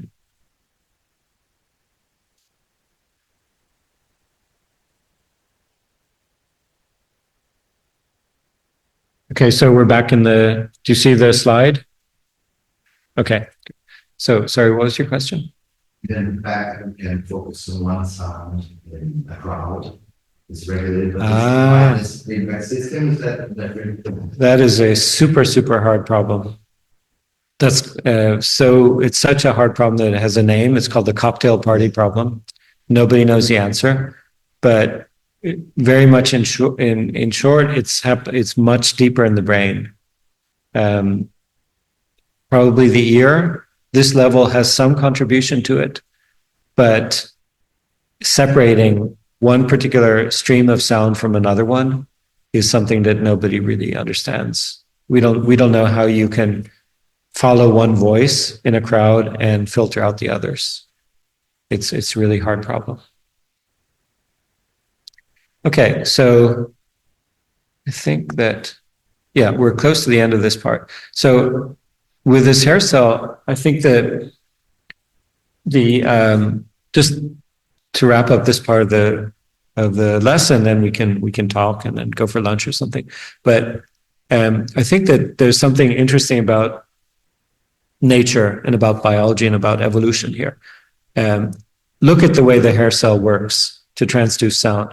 Now imagine that you took 100 of the world's greatest, 100 times Elon Musk or whatever. I like this advertisement from 1950s because I like the way they're so they're just so extracted from that epic. 150 engineers from IBM, the smartest engineers in the world, who don't know neuroscience, and you tell them, design an acoustic receptor, design something that converts sound waves to electrical activity. Nobody could come up with this. And nobody could come up with a acoustic hair cell. No one would even think of that. But nature has done it. And not only that, but if you look at a nearby organ, so what we've been talking about is the cochlear organ, right? Because the sound goes into the oval window of the cochlear organ, and everything we're talking about is here. Here's another organ called the semicircular canals. And that is the organ that produces the sense of your orientation of your head in space, and particularly the motion of your head in space. So when you do this or you do that or you do that, the way that you feel the angle of your head in space comes from these three different rings, each of which has a different orientation, like this or this or this or this. And according to how your head changes in space, there are hair cells within these canals, and they're in sort of a gelatin substance like jelly. And on top of the gelatin substance are very heavy particles called otoliths, which are calcified. They're just heavy. They're like little pebbles. Otolithic, called otoliths or otoconia. And they're heavy. And when the head changes orientation, due to the mass of them, they pull the gelatin substance down and bend the hairs and send excitatory signals that go into the brain. So that's how you feel your head position in space. This is exactly the same sensory receptor cell as the acoustic sensory receptor cell.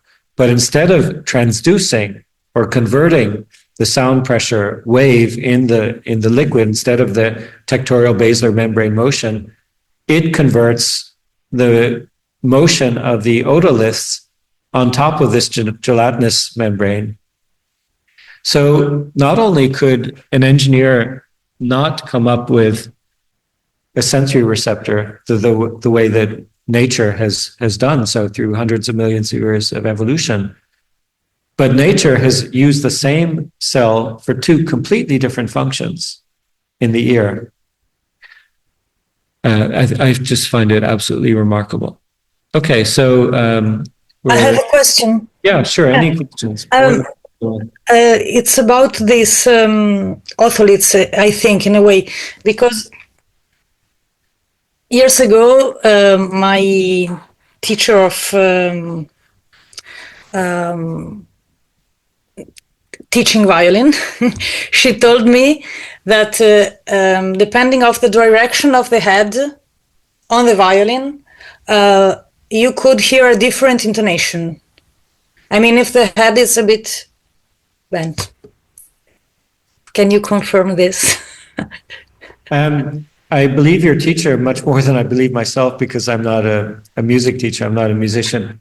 But to me, I mean, I'm sure that that's true. I think it would have more to do with the acoustic receptors than the vestibular receptors.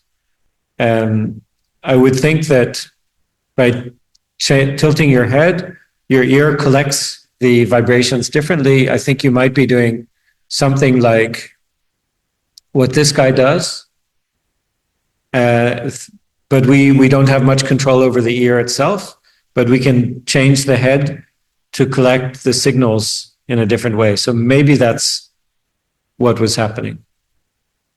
Oh, thank you. You're welcome.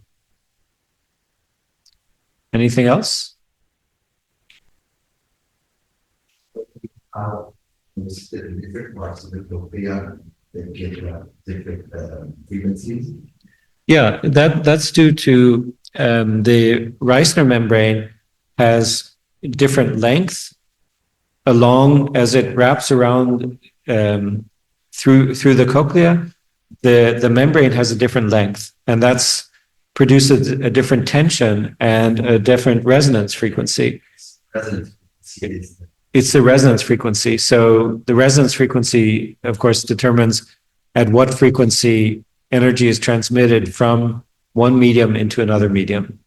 And when there's a vibration that does not match the resonance frequency, then energy is not transmitted. As if, so when you have, let's say, a guitar string, the strings have different resonance energies, different resonance frequencies, and produce the sound at the frequency according to their resonance frequency. But it's a different case, because in that case, when you pluck the string, you're adding energy, and there's no way that the energy is not getting in. You're simply deforming the string, you release it, and you transmit energy by pulling the string. Once you transmit the energy, it moves at its resonance frequency and produces the pitch that we recognize from the guitar string or the violin string. If a string or a chord is picking up energy from the environment without, say, this brutal transfer from pulling the string, then there'd be an air pressure wave. And I guess different guitar strings would be, you could see them, like if you have a microscope, I suppose you could see guitar strings move if you present a sound to them at different frequencies. Seeing at the class, maybe the right frequency it breaks, that's the big right. Right. If the glass breaks at a particular frequency, because the glass has a resonance frequency, if the energy arrives through the air at that same frequency, then they move together and then that breaks the glass.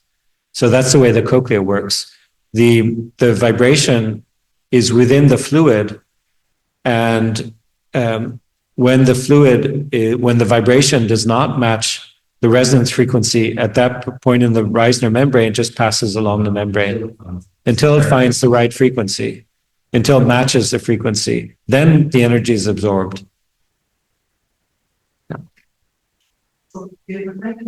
Yes.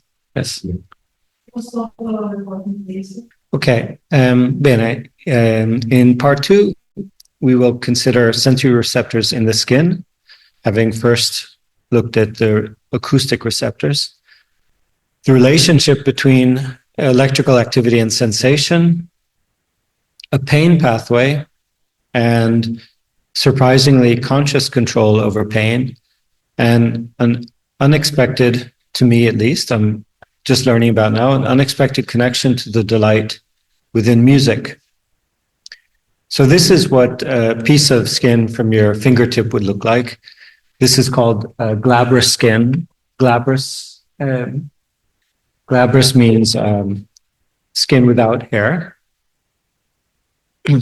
And if you were to take a chunk of skin and subcutaneous tissue and open it up, it would look something like this.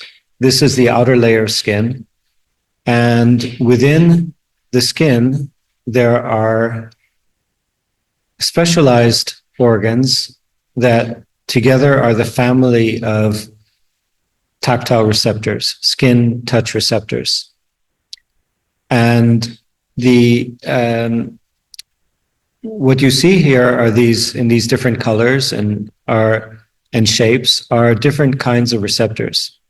So when I was talking about Adrian and Mueller and so on, I said that that a characteristic of a sensory receptor is that it is unimaginably sensitive to one kind of energy and very insensitive to other kinds of energy. So it's on one side receptive, but on the other side filtering out the kinds of input which it's not destined to transduce.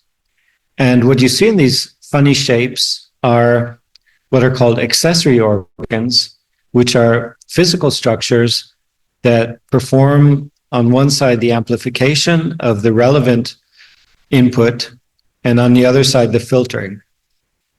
So what you see here are 4 different special accessory organs, and then a free nerve ending, which I'll talk about afterwards. So each of these 4 receptors makes the membrane inside sensitive to one kind of energy. So the way that the sensory organ is, the way the receptor is organized is that there's this shape around it, this structure, and inside is a nerve ending, which is a membrane. It's a neuron, so there's a membrane potential. And the membrane is a mechanoreceptor.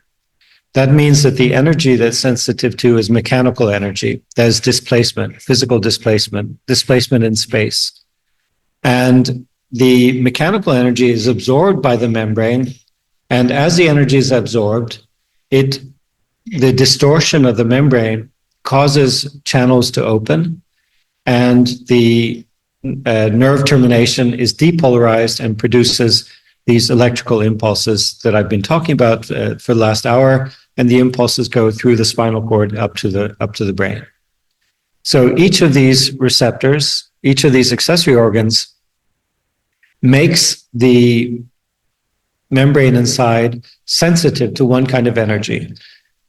The 4 different things that end up as the best stimuli, the stimuli to which the receptor is most sensitive, are touch and low frequency vibration for the Meissner corpuscle, high frequency vibration for the Pacinian receptor, pressure for the Ruffini, and pressure and stretch for the Merkel disc. You can see that two of these, at least, were Italian anatomists, Pacini and Ruffini. The Pacinian is one that I think I forgot to put in the figures. Yeah, I didn't put in the figures. But the Pacini is one that's particularly interesting. The fiber, the nerve fiber is inside here, and it's surrounded by many, many layers that look like an onion. And between the layers is fluid. This organization means that when there's an indentation of the skin, the energy reaches the Pacinian receptor, pushes down, and the energy is diffused laterally in the fluid around between layers. If the deflection is very rapid, then a shock wave, mechanical shock wave, goes through the layers and reaches the membrane and produces action potentials. If the deflection is slow, the energy is dissipated laterally and the membrane inside is not depolarized. So the filtering function is that the Pacinian receptor is sensitive to rapid movement like this. It's a vibration receptor. So the instances in which you would activate the vibration receptor, sense of vibration through a Pacinian corpuscle, through the Pacinian receptor, is of course in all kinds of musical instruments, the stringed instruments. Also in feeling the vibration, if you feel a motor, if you feel any object that's vibrating, you'd feel that through the Pacinian receptor. But also when you feel textures, you tend to move your finger, and as you move your finger, it moves across the features of the surface, produces a vibration, and that's picked up by the Pacinian receptor. The Pacinian receptor will be sensitive to vibrations of about 50 hertz up to 400 hertz. And it is so sensitive that if a vibration is at 400 hertz, it will produce 400 action potentials per second. So it's just firing like over time. The Meissner corpuscle is sensitive to vibrations of a few hertz up to 30 or 40 or 50 hertz. So where the Meissner sensitivity drops off, the Pacinian sensitivity picks up.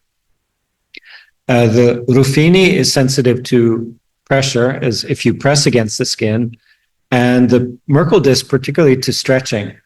Stretching is extraordinarily important because when the skin is in contact with the surface, when there's any stickiness, any friction, the skin is stretched. And this provides you a lot of information about the properties of the surface, whether it's slippery, for instance, whether it's dry or wet, whether it's slippery or smooth. Good. And then the free nerve endings we'll talk about in a second. Okay, so I think I said this already. The mechanoreceptive nerve membrane is sheathed. That means enclosed in an accessory organ. And I've said all this. Good. So animal studies have revealed the properties of these 4 different receptors. And in the case of the animal studies, there's the advantage that you can dedicate the animal to doing this experiment, and at the end, you can actually examine the skin microscopically and actually see the receptors that were studied physiologically. So receptors are defined in 2 categories. Rapidly adapting receptors are receptors that, when a stimulus is applied, they produce a burst of action potentials, but as the stimulus continues to be applied, they stop firing or slow down. So if the stimulus is applied continuously, they go and then stop. A slowly adapting receptor is one that continues to fire as long as the stimulus is applied. So for instance, if I press, at the moment of contact, the rapidly adapting receptors inform the brain that contact has been made. Then they stop firing. So the event has occurred, it's ended. The slowly adapting receptors will convey information that the pressure continues to be applied. So considering this categorization, we can say that Pacini and Meissner corpuscles are rapidly adapting, whereas the Merkel and Ruffini are slowly adapting. And then I'd like to mention hair follicles and free nerve terminations. First, the hair follicles. So this is a hair, like on your head or on your body, and this is the skin. This is the follicle, and this is a muscle that can contract and make the hair stand up. We'll talk about that in later. And within the follicle, there are many, many receptors packed into it. And this is a special hair follicle, which we're very much obsessed with in my laboratory. These are the hair follicles of the whiskers of animals. So this is the system that we study in rats. And I do have a picture of that. And it's a much bigger hair. It's a whisker. A whisker is a hair. And it's absolutely full of, it's packed with receptors. And that makes it extremely sensitive. That's why we study it as a model sensory system, because it's so full of receptors that it constitutes the principal tactile organ for rodents. As we would use our fingertips to explore objects, they use their whiskers. And that is the sensory system that we study. So this is what we look like. We have sort of a, kind of a sorry looking hair follicle compared to a whisker. And this is a rodent, which is particularly characterized by, in the facial whiskers, by having a lot of muscles wrapped around the follicle, which can cause the whisker to move, which I'll show you in this picture, in this video, in slow motion. Watch his whiskers.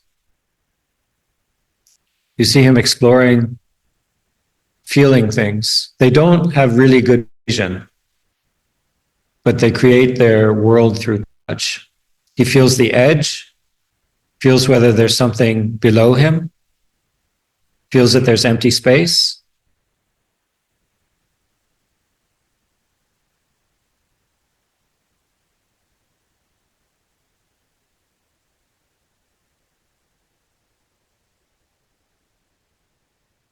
You can just feel the curiosity, right? You can feel him exploring, trying to figure out what's around him. They whisk things before they eat them.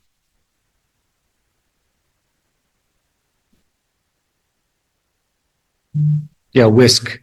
That's the verb that we use for moving the whiskers.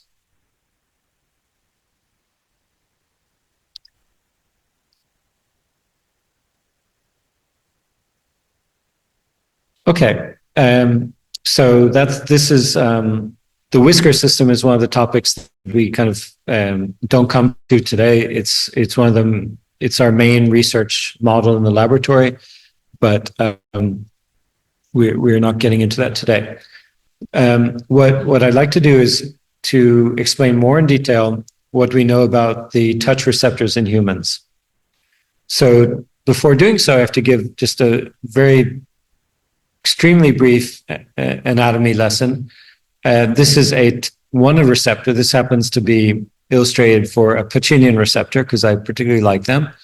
And the red image is the membrane of the receptor neuron. The green is the accessory organ, or receptor complex is another name for it.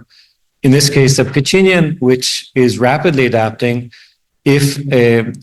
If the deflection of the skin is very rapid and at high frequency, then these pressure waves reach the membrane and produce strings of action potentials that then go along a nerve, which is not shown in its full length here.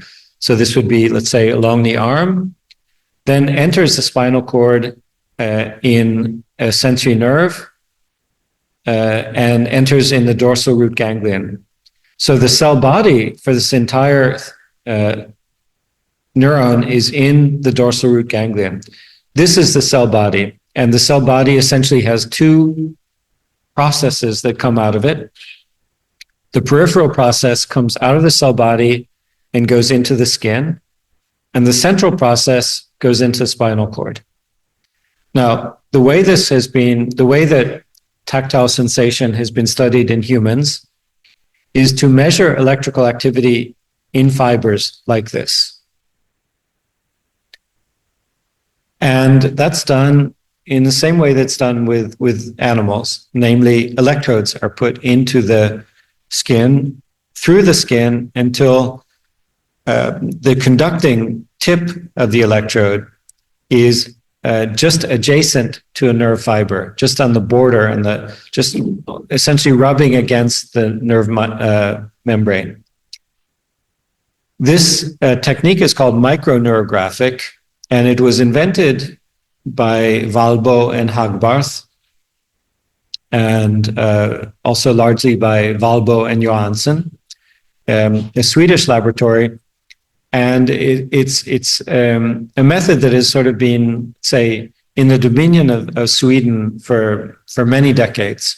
When one thinks of these days of microneurography, the laboratories that do it now are essentially the students or the students of the students of these original people. It's very much, you could almost call it a Swedish technique. So this is a receptor shown very schematically in the skin. This is the fiber that's going towards the spinal cord, and the electrode is just penetrates into the nerve and measures the electrical activity that's traveling along this fiber towards the brain. So this is the investigator. This is the arm of the subject. And when the skin is stimulated, this is what you see through the electrode. An individual action potential looks like this. So here the time scale is 1 millisecond. This is the depolarization.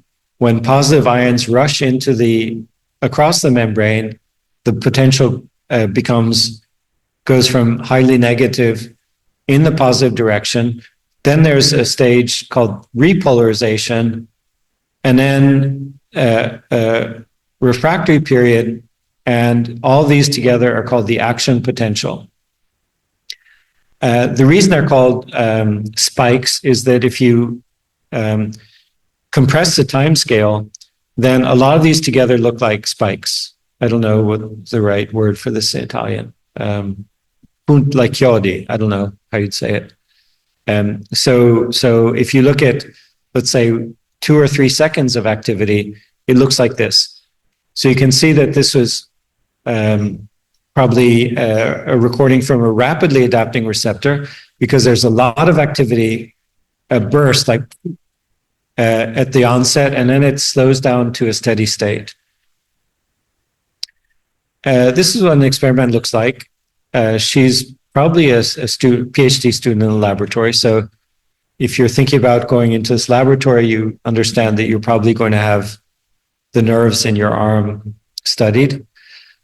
And this is the amplifier, and this is an investigator putting by hand the electrode through the skin until it contacts the nerve. So here she is inserting an electrode into the skin. So actually nerves are within a bundle that's called a shaft, and it's surrounded by a sort of a tough tissue, duro tessuto, called a fascicle. And the electrode goes through this, and then within it, it finds hundreds of fibers together. So this is maybe a better picture. This is a nerve fascicle, and each of these little circles is a nerve fiber. So this is a cut. I mean, it's not, you don't cut the nerve of the subject, but you understand that you can get this tissue in other circumstances. So this is what a nerve would look like in a cross section. And you have these hundreds of fibers traveling together, and then the electrode is moved into it. And when the investigator touches the skin, and when they find an electrode position where touching the skin makes brr, brr, brr, brr, that means that the electrode is just adjacent to a single fiber, and then the experiment begins. This is what an electrode looks like under the microscope. Okay, so in the original studies, they found the territory in the skin that where stimulation excites a single fiber. And there's a name for this territory. It's called the receptive field.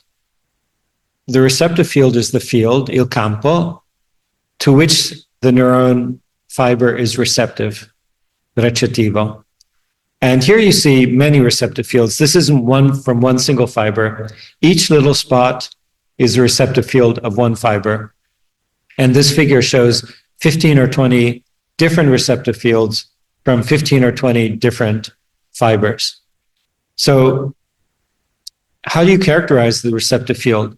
You can take a device that can apply some different quantity of pressure and then ask, how much pressure do I have to apply on the skin to produce an electrical response? And the answer is that outside the receptive field, like on this side or on this side, it takes a lot of indentation, 50, 100 microns of indentation to produce activity, but there's a small territory of about 2.5 millimeters diameter, like what you see here, one of these spots. And here, an indentation of just 5 microns will produce electrical activity. So 5 microns is 5/1000ths of a millimeter. A micron is a millionth of a meter, 1,000th of a millimeter. So we're talking about almost invisibly small indentations. So this shows the extraordinary sensitivity of this receptor to deflection of the skin. And interestingly, these receptive fields in the humans, subjects, were found to be very similar in their spatial distribution and in the properties of the stimuli that excite the fiber to the ones that were found in animals. So it's one of those instances in which we can study in humans the same thing that had been already found in animals. Well, what if we consider the receptive fields separately for these different kinds of receptors? Well, we don't know exactly what the receptor looks like in the human, but we can see that we can find categories of input that look just like the categories that had previously been found in animals. So let's give them the same names. SA, which is slowly adapting. FA or RA means the same thing, fast adapting or rapidly adapting. And they have these same 4 categories.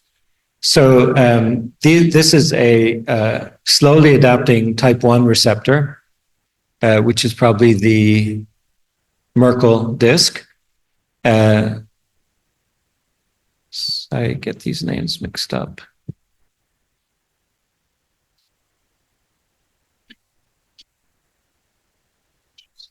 Yeah, this is Merkel. This would be like we don't know exactly the morphology in the human skin because we can't remove the skin afterwards. But this is most likely a Merkel disc. This is a rapidly adapting type 1, which means that the neuron will respond to vibrations up to about 30 or 40 hertz. This is a fast adapting type 2, which for sure corresponds to the Pacinian receptor. And this is responsive to high frequency vibrations. And interestingly, you can see that the receptive field has a focal point, but it's quite large. And the reason is that vibrations at high frequency travel through the skin. And in fact, when you feel a vibration, it can be quite hard to localize it. You don't know exactly where on the skin it's coming from. Whereas if you have a very light touch, you can tell exactly where it comes from. vibrations seem to come from some zone of the skin, but you can't perfectly localize it. And that corresponds to the size of the pacinian receptive field. This is slowly adapting type 2, which would be a Ruffini ending, which is sensitive to deeper pressure and also to stretching. Okay, so you can. Excuse me, can I make a question? Sure. If you go back to the previous slide, does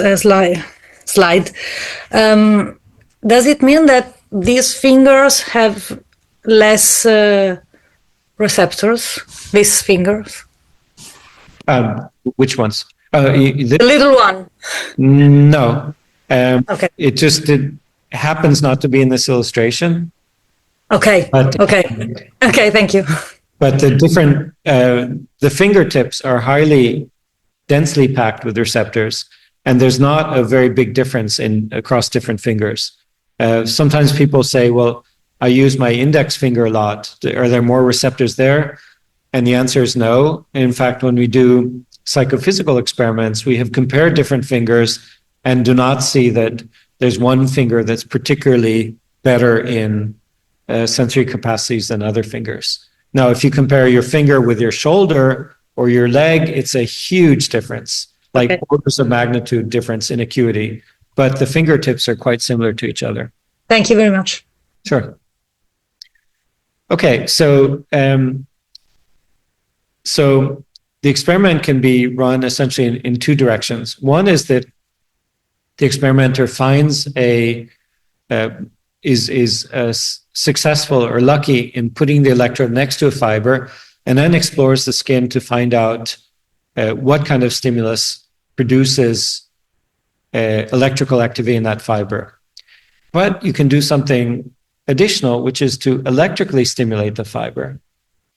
And this is kind of, in a way, sort of a shortcut, because if you stimulate the skin, electrical activity passes along the fiber and goes into the spinal cord and then into the brain.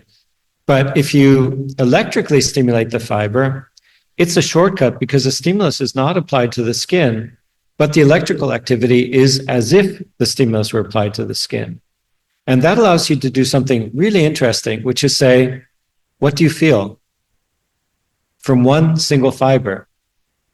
Now you say, well, how do you know that only one fiber is being stimulated? Why doesn't the electrical stimulus go to other fibers? And the answer to that is technical, but it can be shown that a single fiber is stimulated. You can produce a single potential or a train of action potentials. And the remarkable result that was first discovered in 1984, again from the Swedish people, is that when the fiber is electrically stimulated, the sensed experience is the same as the sensed experience when the skin is stimulated in such a way as to produce that electrical activity naturally. So that's a very convoluted sentence. I don't know if you could get that out, but does that make sense? Or should I rephrase it? Okay, so I'll rephrase it. Here's a stimulus that's used to what's called map the receptive field. That is to characterize the receptive field of a single fiber. And this is called a von Frey hair. And the characteristic of a von Frey hair is it's a filament that applies a constant amount of pressure. Even when it bends, it applies the same pressure. And so it allows you to say, okay, with this particular von Frey hair, I apply some quantity of pressure, let's call it 3. I'll take a thicker hair, von Frey filament, it applies 5, a force of 5, a 7 applies more force. So we can characterize a single fiber receptive field by the spatial position and by its sensitivity to the von Frey filament.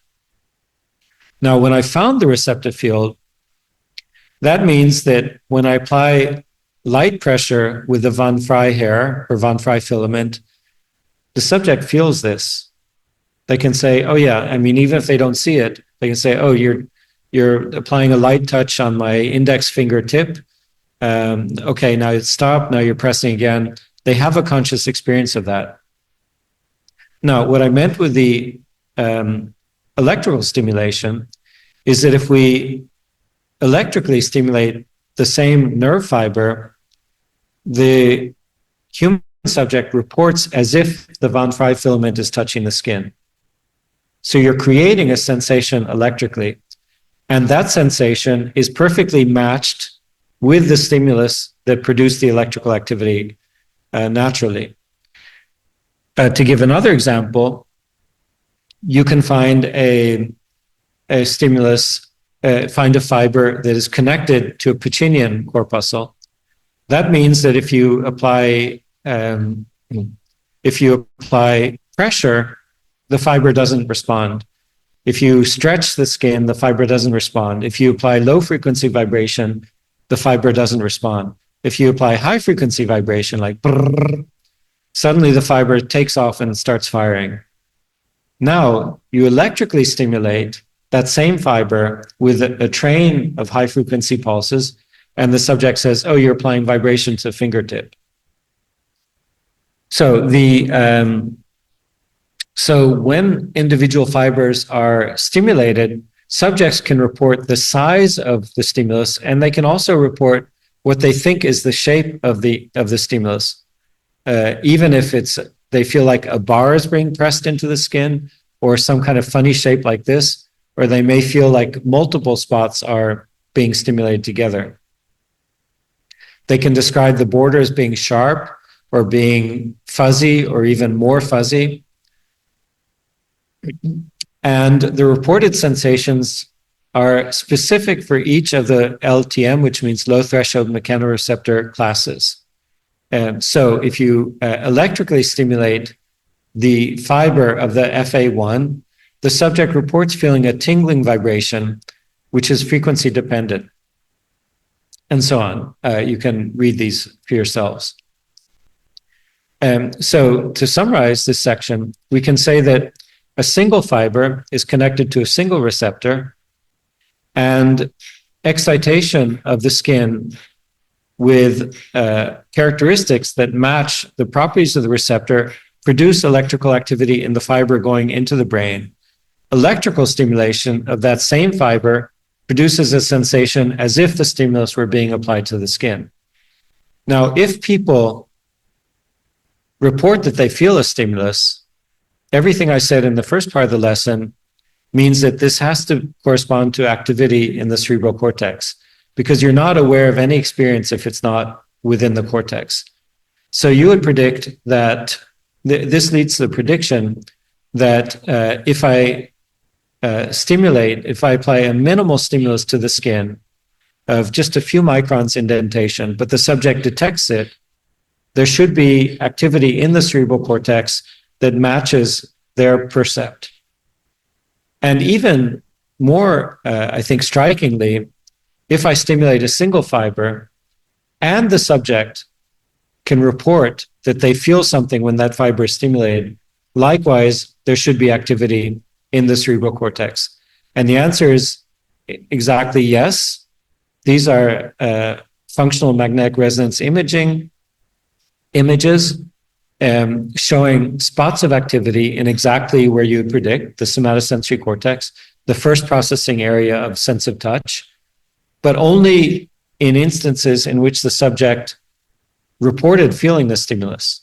So if you apply a very, very minimal electrical stimulation and you do it 100 times, but it's very close to the threshold, let's say 50 of the times the subject didn't feel anything, and 50 of the times the subject did feel it.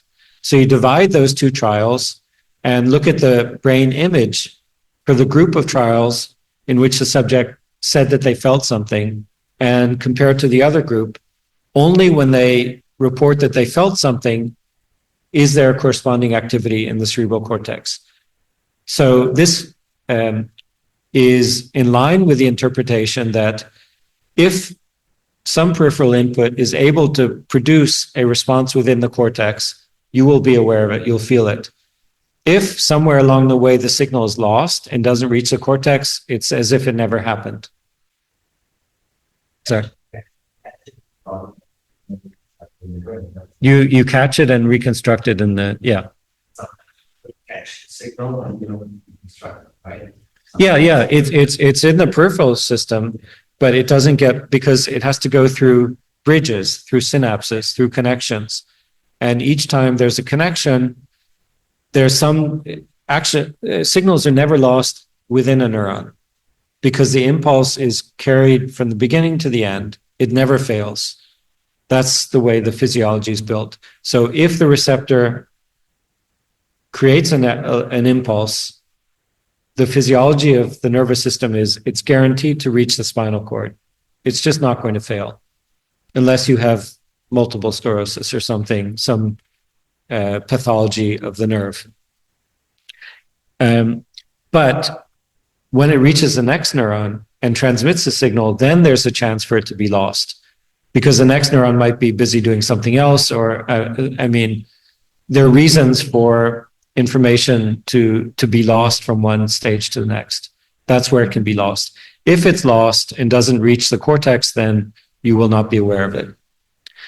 So this is very much predicted by our friend Ian Whitfield in the 1979 paper, The Objective Sensory Cortex. Sensory cortex takes peripheral inputs and makes you aware of them. It makes you see what this means for the world. Now, interestingly, when you have a normal input, like I'm feeling my phone, it's very different from this very special laboratory case, because in laboratory, I can take one fiber and electrically stimulate it.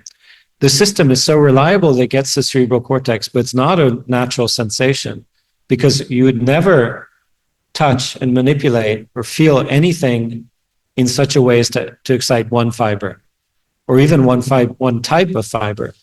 Anytime you do anything real in the world, you're activating hundreds of fibers of different combinations, roughness sensors, vibration sensors, pressure, stretch. They're all working together to produce this feeling. So the physiological experiment of the single fiber tells us a lot about the way the system is built, but it's not a proxy for the real activity when you actually really feel something. Yet, interestingly, when I talked about the Munk experiment and I talked about the people who can see faces but don't recognize the face, that kind of thinking makes you leads you to a structure of knowledge where you say that there exist elemental sensations, and then there exist through processing a representation that is the percept or the meaning of the sensation. The meaning of the sensation depends on your experience. It depends on what you know about it. It depends on all the memories that come up when you have this sensory input. If you see the light reflecting on the sea, it's not just a visual image. Everything that you remember about the sea, like being there with your friends or whatever, all that comes back. That's a perceptual process. But very interestingly, the single fiber excitation experiment brings us to a situation that is as close as possible to being an elementary sensation without the percept, because it doesn't mean anything. You don't know, it doesn't connect to any real object. So essentially,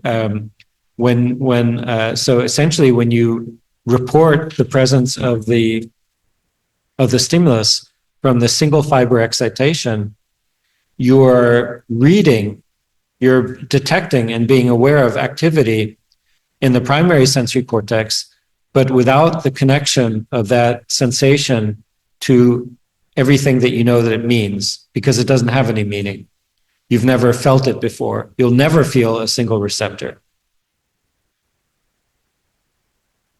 Okay, so let's summarize this section. The receptive field of a fiber in a human subject is similar to the receptive field of a fiber in the experimental subject. So before the Swedish people, people done research and found receptors in the skin of animals, and hypothesized what sorts of inputs these might be excited by, what kinds of sensations they're associated with, and the accessory organs had been found, but we didn't really know if that's exactly the way that humans process tactile input.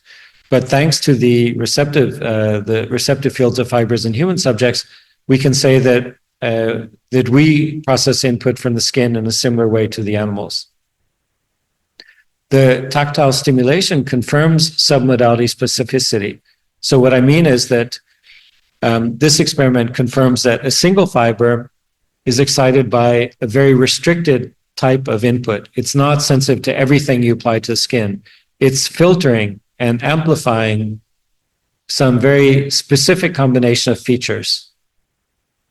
Electrical stimulation of fiber confirms the equivalence between fiber activity and sensation. And interestingly, it tells us that this system has very low noise. So what do I mean by low noise? You have many thousands of fibers in the fingertips. It goes through the spinal cord, the brainstem, the thalamus, cerebral cortex. If you consider that I can excite one single fiber at the peripheral side of the nervous system, it can reach the cerebral cortex and you can say, yes, I felt that. It means that the signal is transmitted from stage to stage with very little interference, very little noise. So we can think of this very roughly maybe as if you're hearing the sound from a football stadium and there's a conversation in one side of the stadium. And you say, well, what is a conversation? You say, I don't know, I can't hear anything. There's thousands of people talking. And that's the opposite to the way the system is working. There's one fiber that has a message and you hear it. You hear the message of a single fiber.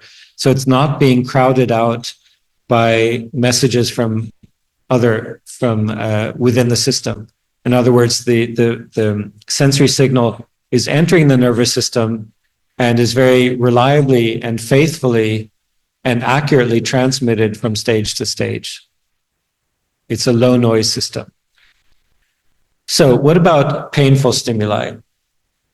It's reasonable to think that a painful stimulus, a reasonable guess would be that a stimulus becomes painful if the kinds of tactile receptors that I've been talking about are overexcited. They're excited too much. The reason you can think of it that way is if you think of a tweezers, a pinza, you can apply that to skin and apply a light pinch. Okay, you feel it. There's no problem. But the force could be multiplied to the extent where it becomes painful. And it's reasonable to think that if the light touch of the pinza, forceps or tweezers, if the light touch excited the receptors that we've been talking about, and then you increase the force, maybe they're just firing more and more and more and more. And with some quantity of activity, the stimulus becomes painful. It's like the fibers are yelling, they're giving too much activity. It's a reasonable idea, but it turns out absolutely not to be the way things work. The way things work is that there's a fifth category of receptor. Well, we're not talking about if you talk about the hair follicles, then that's another category. But within this schematic, there's another category called the free nerve ending. And think of the name, free nerve ending. What strikes you about that name? There's no accessory organ.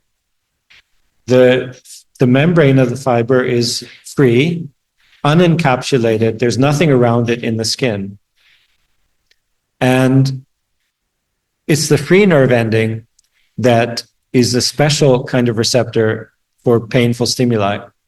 So if we measure electrical activity in this special type of fiber, which was first done in the end of the 1960s, you discover that it has a special property. When pressure is increased, and at about 100, it becomes bothersome, becomes painful, that's when the fiber begins to fire. These are called nociceptors. Nociceptors for noxious, which means painful. Notice that the nociceptor did not fire for the light touch. If the if the hypothesis I had provided before were true, what you would see is that there's a little bit of activity for this pressure, then more, then more, then more, then more, then more. And then at this point, the activity is so high that the pain sensation is evoked. That's not the case. There's no sensitivity to stimulus until it's painful. In fact, if you repeat the stimulus, but suspend it before it reaches the threshold, there's no activity at all. So it's selective for the stimulus and only the stimulus that produces pain. Then further refuting that hypothesis, we can look at a light touch receptor, LTM, low threshold mechanoreceptor, light touch receptor, tactile receptor, many different names for it. And we see that it fires a burst of action potentials. When the stimulus is very strong and becomes borderline painful, it's not that it fires more, it actually fires less. So to summarize, a painful stimulus is not from too much excitation of the mechanoreceptor. It's from excitation of a completely different category of receptor. And that receptor is a nociceptor, a pain receptor, and it's a free nerve ending. So differently from the mechanoreceptor, the light touch receptor absorbs mechanical energy, and the mechanical energy changes the configuration of the membrane and the channels open. The pain receptors or nociceptors are actually chemical receptors.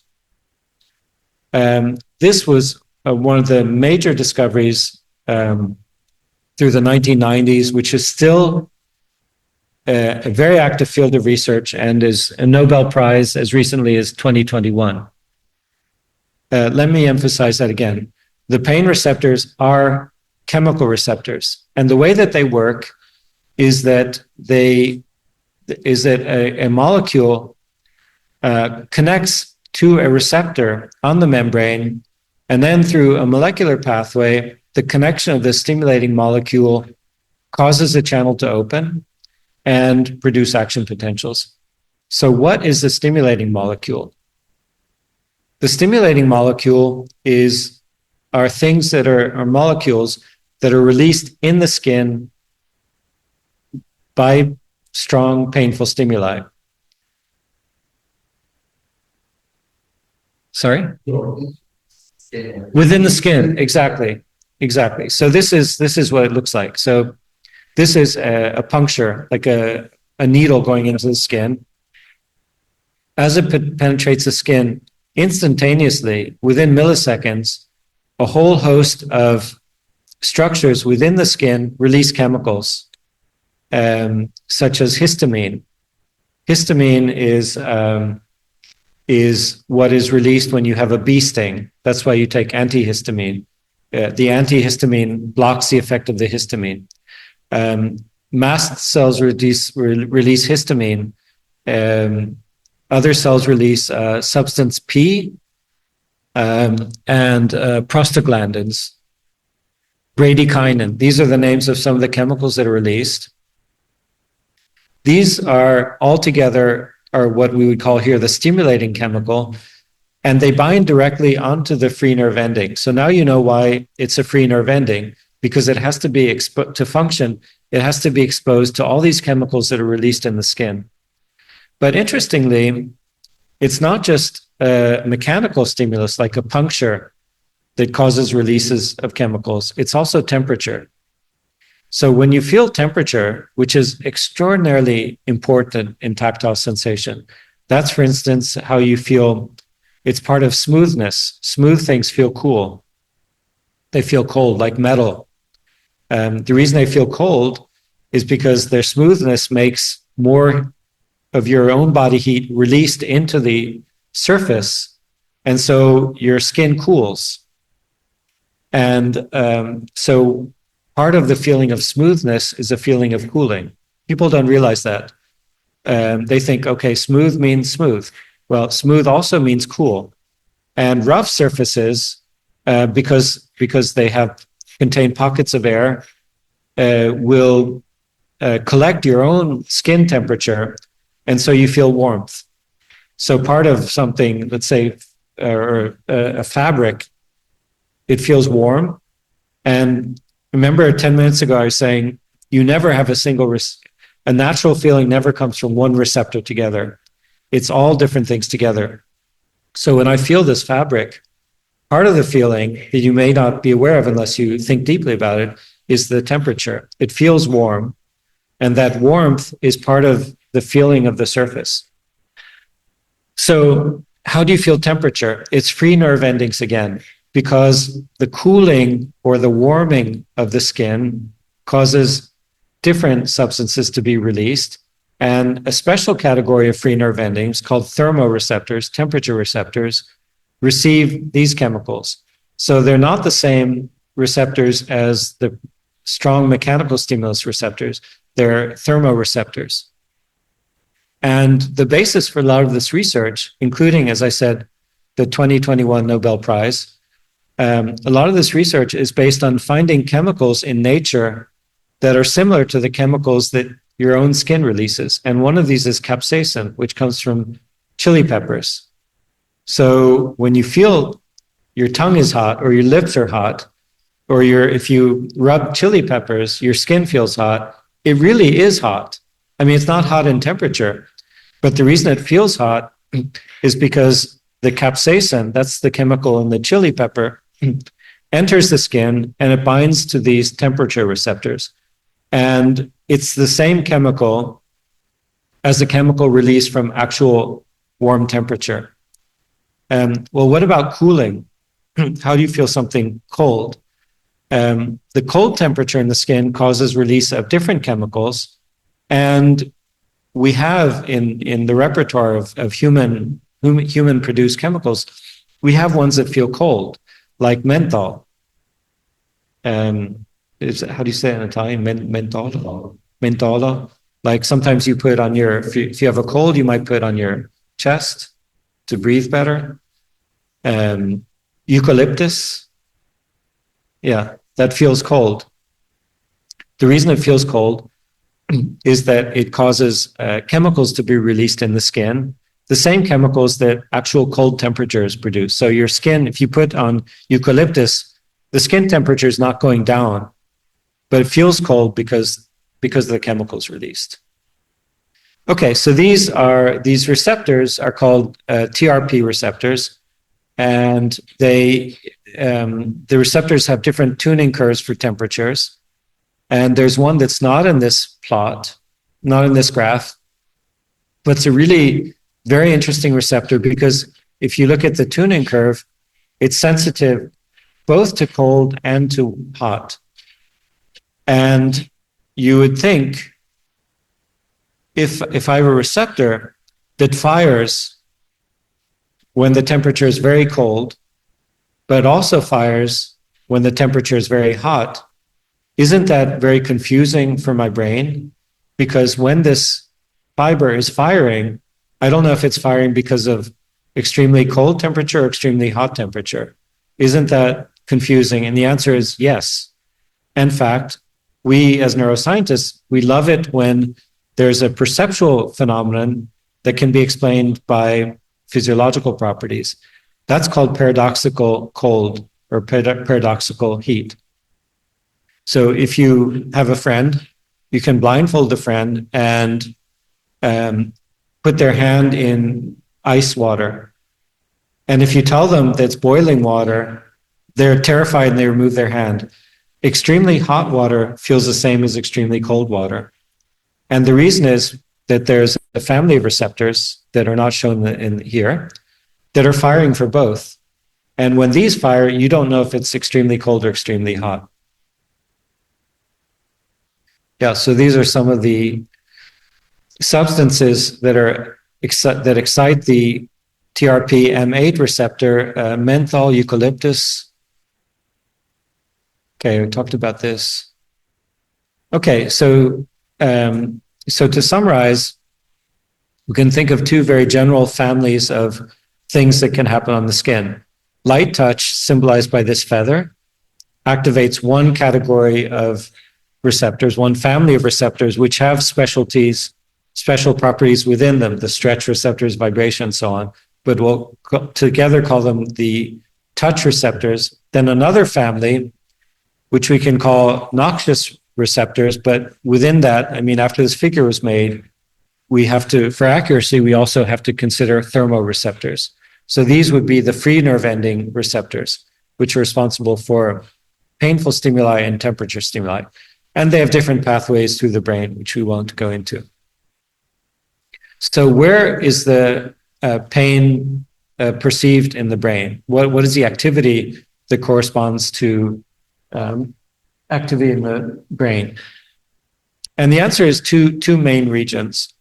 One region is the same region I've talked about numerous times, the primary somatosensory cortex, the touch cortex, the tactile cortex, which for Brodmann was area 1, 2, 3, just behind the central sulcus. That's called primary somatosensory cortex. And the reason that neuroscientists believe that's involved in the feeling of pain is one looks for covariance. One looks for a property, a physiological property that varies with a sensory property. And here in this old study, 1999, but it's been confirmed with better methods, as the temperatures increased, the activity in the somatosensory cortex increases. So around 45 degrees or 48, it becomes painful, and the activity increases. So when the activity in a brain region varies together with the properties of the input, then we assume that this area it's called coding, that the activity is correlated with and encodes or represents that physical input. But there's two other regions that are usually grouped together, anterior cingulate cortex and insular cortex. And these regions are, as part of the painful experience, they've frequently been characterized as being associated with the affective part of the painful experience, the emotional part of the painful experience. So what many cognitive scientists believe is that when a stimulus is either tactile, a light touch, or even a painful stimulus, the activity within the primary somatosensory cortex produces that part of the experience that you can objectively describe, that you can characterize in words, called the objective experience. The anterior cingulate cortex and the insular cortex is considered to be involved with the emotional part of the experience. Like, this makes me very stressed. It's stressful to me. It's producing fear. It's producing panic. And so primary SS somatosensory cortex are both activated in proportion to pain, and anterior cingulate cortex and insular cortex are correlated with the affective dimension of pain. So the reason that people think that, it goes back to lesion studies in humans. When people have damage to the frontal regions of the cortex that include anterior cingulate cortex and insular cortex and are subjected to a painful stimulus, the person is able to feel the stimulus and describe the stimulus, but it does not produce the same feeling of emotion. The emotional aspect is missing. So that has led neuroscientists to think that the activity in these regions is what adds the emotional aspect or the affective dimension to pain. So anti-pain substances reduce pain, of course, obviously, that's why they're anti-pain substances. And the classical one, sort of the core anti-pain substance, is morphine. And it's been seen that the effectiveness of morphine is directly proportional to the suppression of activity in anterior cingulate cortex and insular cortex. So when morphine is administered, for instance, post-surgically, the injury that was producing the pain is still perceived, but it does not produce the feeling of panic. The person is much more tranquil with that. It's when I was just a young fellow, I had appendicitis. My appendix was removed. I woke up from surgery, extremely painful, and I got morphine. And I remember the experience clearly. It still really hurt, but I just didn't really care anymore. So that's the effect of pain. So up to this point, I'm depicting the pain system in a very, let's say, linear way, very, let's say, logical, rational way. What I'm saying is that if light touch receptors are excited, like this receptor here, together with many other receptors, for instance, from contacting or manipulating an object or feeling the instrument as you're playing music, you have a conscious experience where the experience is directly connected to the activity of these receptors and the activity produced in the cortex by these receptors. A different family of activity, a different family of receptors than the pain receptors, if they're activated, you feel pain. Now, having tried to make this argument, I now want to basically refute the argument by very simple evidence, namely that people can be in conditions, in situations where objectively the stimulus should be extraordinarily painful. I mean, here you see that these people are hanging from hooks, but there's absolutely no pain associated with it. So this comes from villages in some parts of India where these people they're not being tortured, they're being exalted as part of a rite in life of going from childhood to adulthood. They do this passage, a day in which the people in the village are celebrated as they become men. And part of the celebration is that they're hanging from. They have absolutely no experience of pain. In fact, they're extremely exalted and euphoric. So this was noted by two scientists in the 1960s, Melzack and Wall, who wrote a book called Textbook of Pain. They also wrote a book called The Puzzle of Pain. And they were intelligent people and observant of the world. This was their depiction in 1965 of the same event. It's slightly different, it's a little bit different from this, but the person is here hanging from the hook. Here's the hooks in the skin, no painful experience. So what they recognized and wrote in their book is that we cannot think of pain as being a direct, linear expression of excitation of peripheral receptors. Pain has to be considered something much more complex than that. So I summarize it here. Although pain pathways from the skin have been identified, and there's nothing wrong with what I said about the free nerve endings being excited by chemicals that come from noxious stimulus, there's nothing wrong about that. But the actual experience of pain has to be something more than a pathway from the skin. A given level of nociceptor activity can produce dramatically different subjective experiences under different conditions.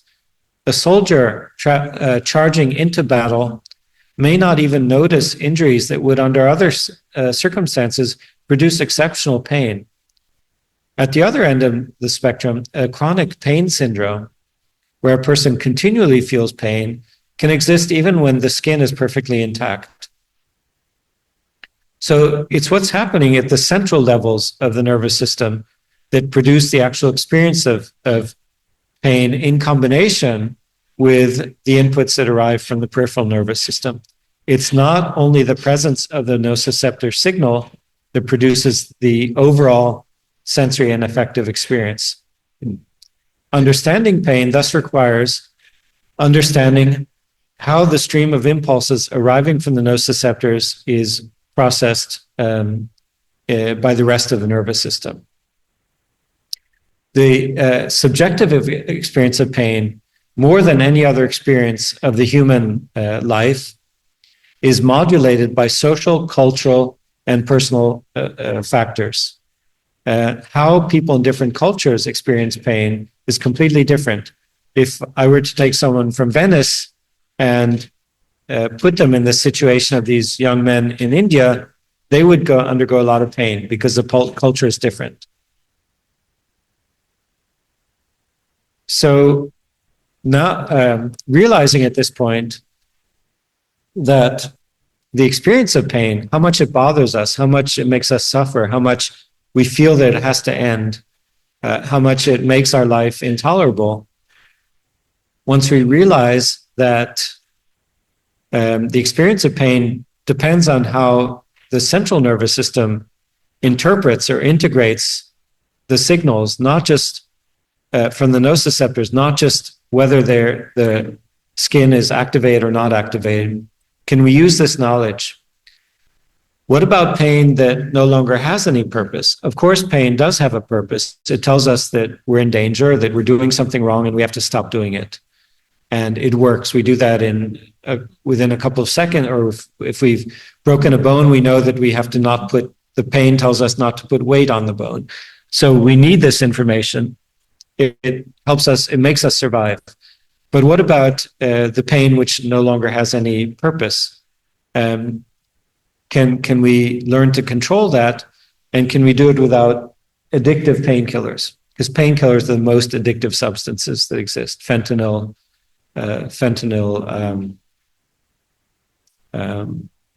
what do they call it? The fentanyl crisis and so on. OxyContin crisis. Epidemic, that's the word I was looking for, the OxyContin epidemic. Okay, so actually I'll connect to music in 10 minutes or so. Recent research shows that the placebo treatment, that is a suggestion of pain reduction, can actually, without any actual active pharmacological agent, can effectively reduce even a post-operative pain experience. So placebo effectiveness depends on the degree to which the patient is persuaded that the treatment will work. The person who's given a placebo, who receives the placebo treatment, has to believe in it. If you don't believe in it, it won't work.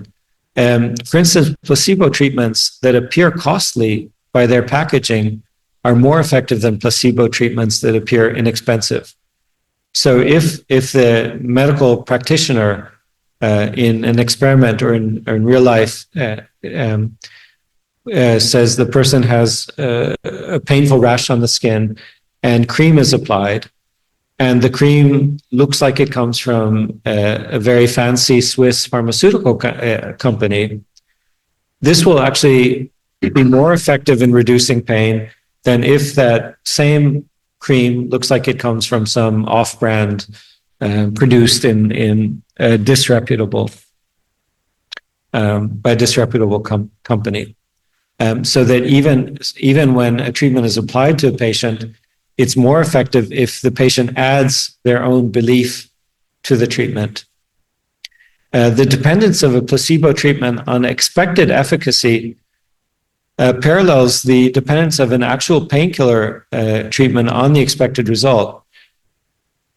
When an actual opioid, that is morphine, is given to a person, the actual subjective experienced pain is much more strongly suppressed if the person is convinced and persuaded and believes that the substance will be effective.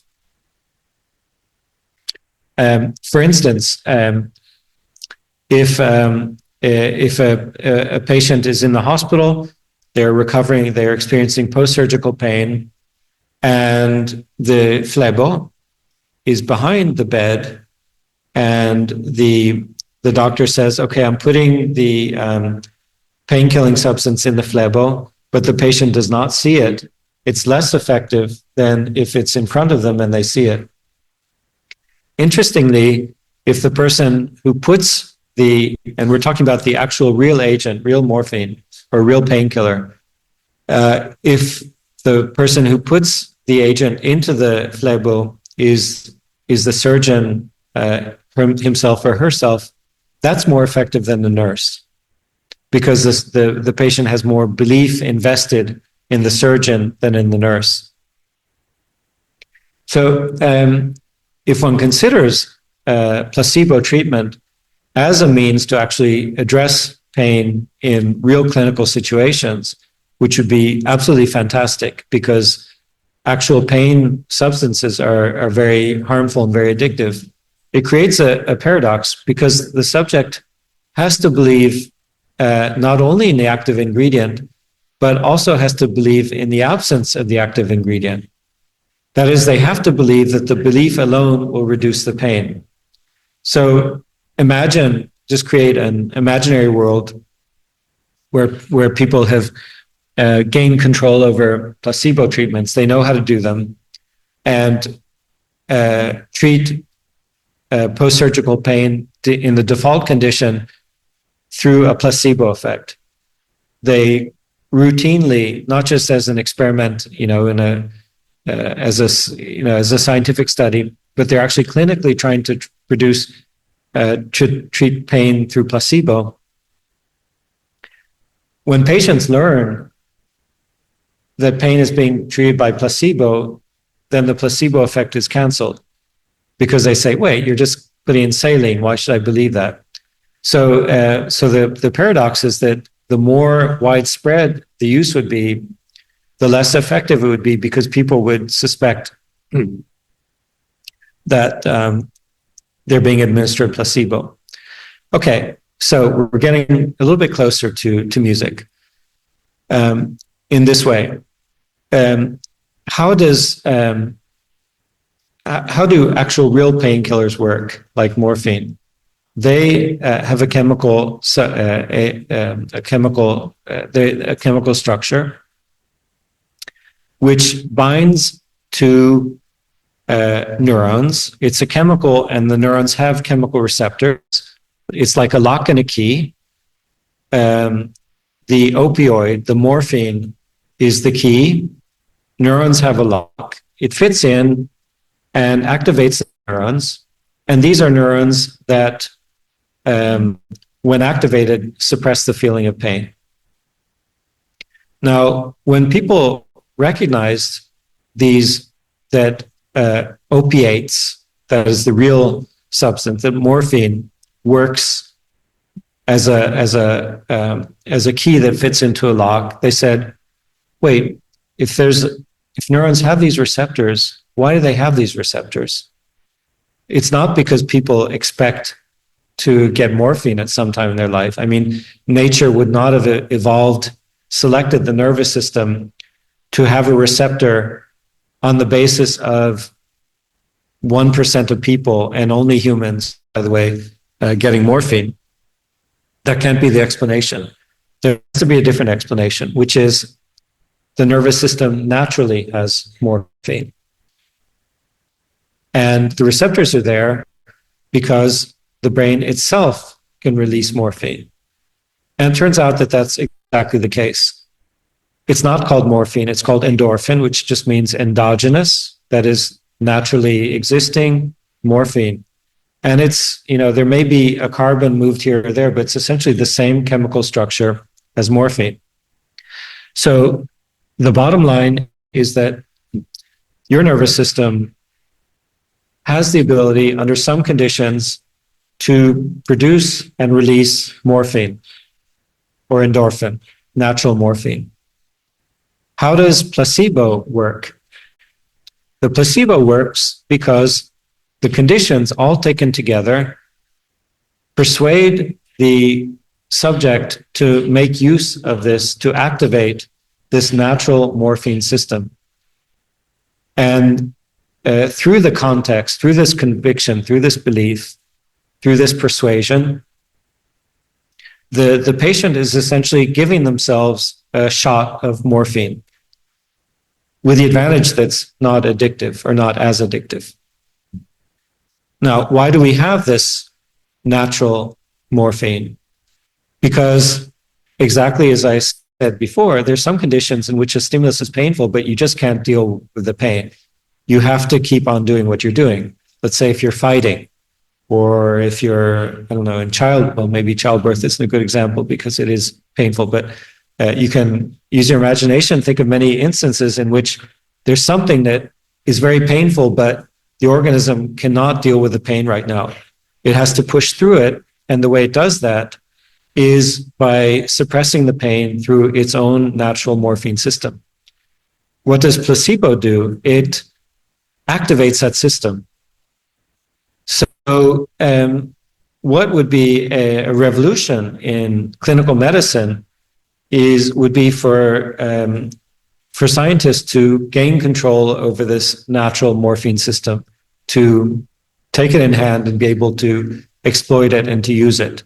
Placebo offers a lot of hope for that, also because the placebo effect is combined with immunological effects. So actually, when people are convinced of the placebo effect, they actually become very resistant to infections. That reminds me that when Melzack and Wall traveled through India, and they found these villages where people went through this ritual of manhood, where they never got infections afterwards. They noted that, and they hypothesized that part of the suppression of pain somehow involved the suppression of infection. And that was 1965, before people even knew what the immune system was. Okay, so recall that the functional magnetic fMRI imaging experiments showed that the effectiveness of suggestion reducing pain is positively correlated with the degree of suppression of activity. And actually, I didn't show that figure, but when I'm sorry, I took that out of the lecture by mistake. But when the placebo effect is successfully induced in the person, then fMRI imaging shows that the anterior cingulate cortex and the insular cortex, whose activity bounces up when someone is in the emotional pain situation, when they're really under discomfort and they're really wanting the pain to stop, ACC and insular cortex are activated. The placebo suppresses that activity. Okay, so placebo acts directly on the networks that normally generate the unpleasant experience of pain. A fascinating finding is that the expectation of a negative outcome can cause an intensification of pain sensations and can cause even a normally innocuous stimulus to be felt as painful. So you can think of this pain system as ago di una bilancia that can go in two directions, and an anxiogenic state, a state of worry, of concern, of expectation of pain, actually causes the pain to be more pronounced. And neuroscientists know why that happens. Because remember, I gave this analogy of the lock and the key. When you release morphine naturally through the endorphin, it's like a key that fits into the lock of neurons that have receptors. And the activity of the neurons when it's activated suppresses the pain. There's a chemical called naloxone that blocks the lock and keeps the endorphin or the morphine from binding. You might have heard of, I don't know in Italy, but in the US, ambulances travel around with an anti-overdose kit, because a lot of people that they're called for people who have an overdose, and the substance that they have is naloxone, which blocks the receptors for the opioids like fentanyl. And so it brings someone back from the overdose by keeping the drug from keeping the morphine or the heroin or the fentanyl from binding. Unfortunately, produce that chemical as well, naturally. And when we release that chemical, then the pain system, the emotional aspect of pain, is amplified. Just to explain in sort of a ridiculous way, imagine you go for the vaccine and the nurse says, okay, I'm going to give it. It's going to be here. I'll do it in 10 seconds. Are you ready? Okay. You would get worked up so that it would actually, the injection would hurt a lot more.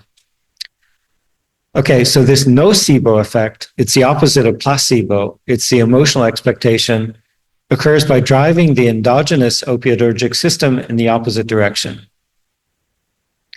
Just as patient's expectation of, quando dobbiamo finire? Okay, patient's expectation of pain reduction can lead to an increased likelihood of that outcome. So can the expectation of a treatment side effect lead to the appearance of that side effect. This experiment, I think, is not, it's not fundamental, but I think it's kind of neat because it sort of gives you a deeper perspective of this effect.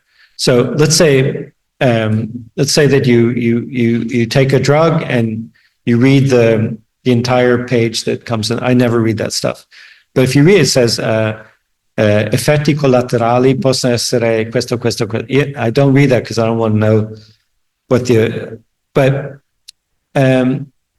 people are aware of potential side effects. So one experiment took people who went to the emergency room for a rash on the arm.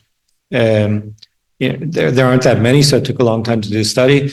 And the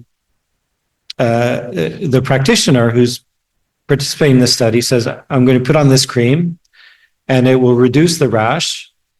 But unfortunately, the side effect is that you may become sensitive to painful stimuli. And they agreed to participate in the study. They signed the form, et cetera, et cetera. And they put the cream on the skin. Now, the cream, using that trick that I gave before, looks either very fancy from Ciba Gigi pharmaceutical house in Switzerland, or it looks like some underbrand from a brown bag or something. The cream is the same. And it's applied. And then the practitioner separately gives a test for the pain from a heating stimulus. You just shine a light onto the skin and it produces a slight burning sensation. And you can measure how painful this is for the subject. The result is that the subjects who were given the expensive looking cream reported more pain from the light on the skin than the subjects who were given the cheap looking cream. Now, keep in mind that the pain sensitivity was only given as a potential side effect. It wasn't the main effect of the medicine. It was a potential side effect. So that means that just as when you believe a medicine will work, it makes it more likely to work. If you believe that you will have a side effect because you think the medicine is effective, it makes it more likely for you to have that side effect. So this creates for the medical world yet another paradox. Because on one side, to be a responsible practitioner, when you give a drug to the patient, you say, okay, this is going to help you with this, but be aware that you may feel so-and-so, you may feel dizziness or nausea or whatever. You should be aware of that as a potential effetto collaterale. The paradox is that the more convinced the subject is that the agent is effective, the more likely they are to have the effetto collaterale. So in a way, it would be better to tell them there's no collateral, there's no side effects, there's no effetto collaterale, tutto bene, because that makes it less likely for the subject to actually have the side effect. Okay, so this is the experiment I just described. Knowledge of the undesirable side effects makes them more probable.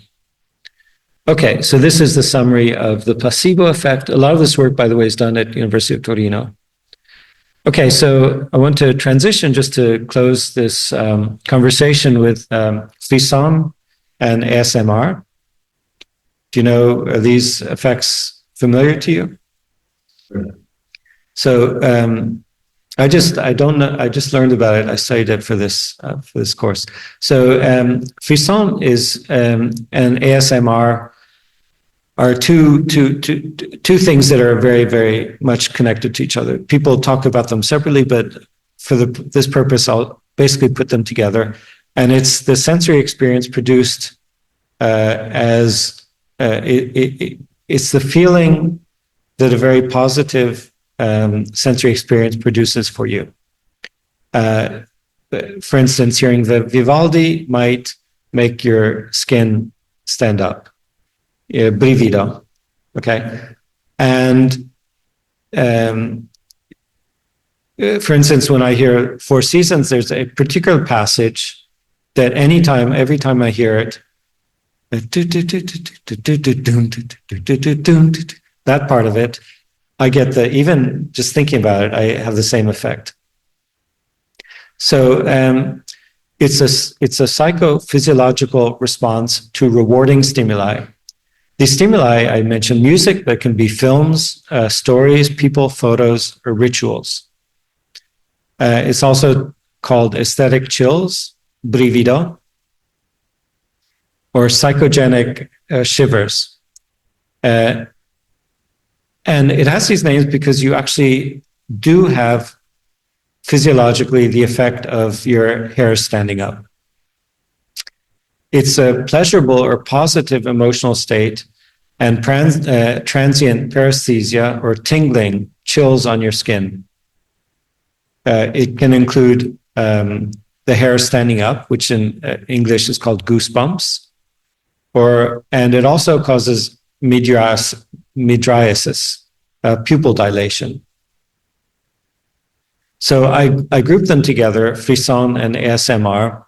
ASMR stands for Autonomous Sensory Meridian Response. Autonomous because it's spontaneous, self-governing, with or without control. Nobody has to tell you to have this feeling. It happens by itself. It happens whether you want it to happen or not. You could be in a state that makes it more likely, but it's the stimulus itself that produces that. So it's called autonomous. It's sensory because it's evoked with some input that comes into the nervous system. Meridian means that there's a peak to the moment. Response refers to what is the visible effect of it. So stimuli that can trigger ASMR, as reported by those who experience it, include the following: listening to a softly spoken or whispering voice, listening to a person blow or exhale into a microphone, or listening to mouth sounds such as quiet clicking of the tongue or tisking, tiskis.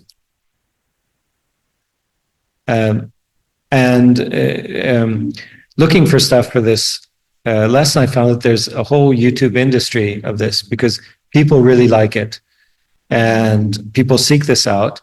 So you can find many videos on YouTube of people producing these stimuli, like speaking, people like French a lot. Even if you don't know the French language, it's hearing French spoken by a particular kind of voice in a particular way can cause this experience.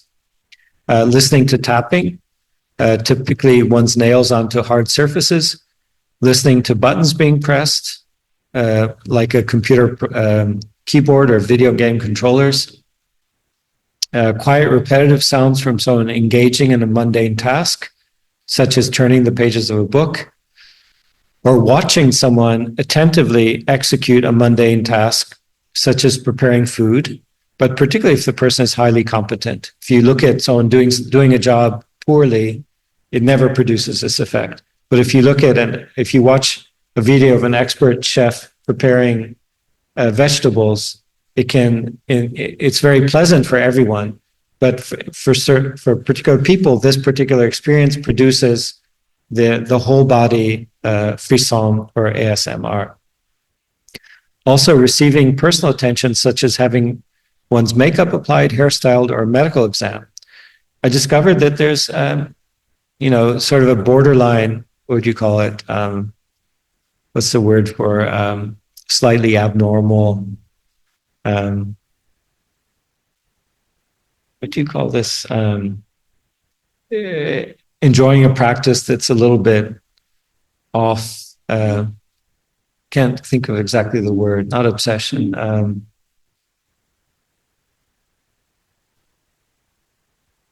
Can't think of the word. I'll think of it soon. But anyway, there's a set of YouTube videos for people who are triggered by seeing medical exams. And the video, it doesn't pretend, they say at the outset, this is not an actual medical exam. This is given for the purpose of the enjoyment of the viewer. But it's showing a fake doctor doing a fake medical exam on a person. And some people really like that. Of course, the sound of rainfall, the sound of some crinkly items like paper clothes, and the sound and the breaking of styrofoam, and music. Music is the most effective thing. So frisson and ASMR are very closely related. Frisson is typically considered to be a response to music, films, stories, people, rituals, aesthetic chills, et cetera, et cetera. The characteristic is that it's short-lived. It can occur multiple times, but each event is on the order of 5 or 10 seconds, and it habituates. So if the same thing is repeated over and over, then it will become less effective with each repetition. Again, it's individualistic, but common stimuli include poetry. So certain passages, Romeo and Julieta from Shakespeare, I mean, even just sitting here in the classroom when I read this, has that effect. And appoggiatura in music, or certain other phrases in music, are very likely to produce frisson. Loud music passages, or key moments, dramatic moments in a film can produce this. This is from 2001 Space Odyssey, my favorite film. Beauty in nature or art can produce the shiver. Eloquent speeches, like my favorite political act, political moment, political action of all time, the Statute for Religious Freedom. When I read it, it absolutely produces this effect. Or insights into science. This is what we were talking about over lunch. This is the mathematical expression of the previous stimulus effect on the perception of the current stimulus is expressed by this mathematically. So mathematicians, or people like me who's a neuroscientist but uses mathematical formulations, have this experience from seeing something beautiful in mathematics or in science. So what is beautiful? Beautiful in mathematics or science is typically something that has very broad explanatory power. It can be something that's very simple, but from one simple insight, many, many different things are explained together. And you see how if this works this way, then we can understand this and this and this, and then something we didn't think we could understand, but now we understand it. And it all comes from the same formulation. Okay, so psychologically, it's very pleasurable. Physiologically, we have the effects that I mentioned, a tingling sensation, the hair standing up, pupil dilation. And it's mediated in the nervous system by the sympathetic nervous system, which produces the physiological effects like the hair on your skin. And most importantly, by the reward system. The reward system is a system that is deep in the brain, in the ventral tegmentum, and it projects into the cerebral cortex and is among the things that releases are the opioids and dopamine. Dopamine is another chemical used by the brain. And when you have a moment of satisfaction, when something feels good, like you solved a problem or you're doing a puzzle and you say, oh, I get it. It's like this and this. Or you realize something that you didn't understand before.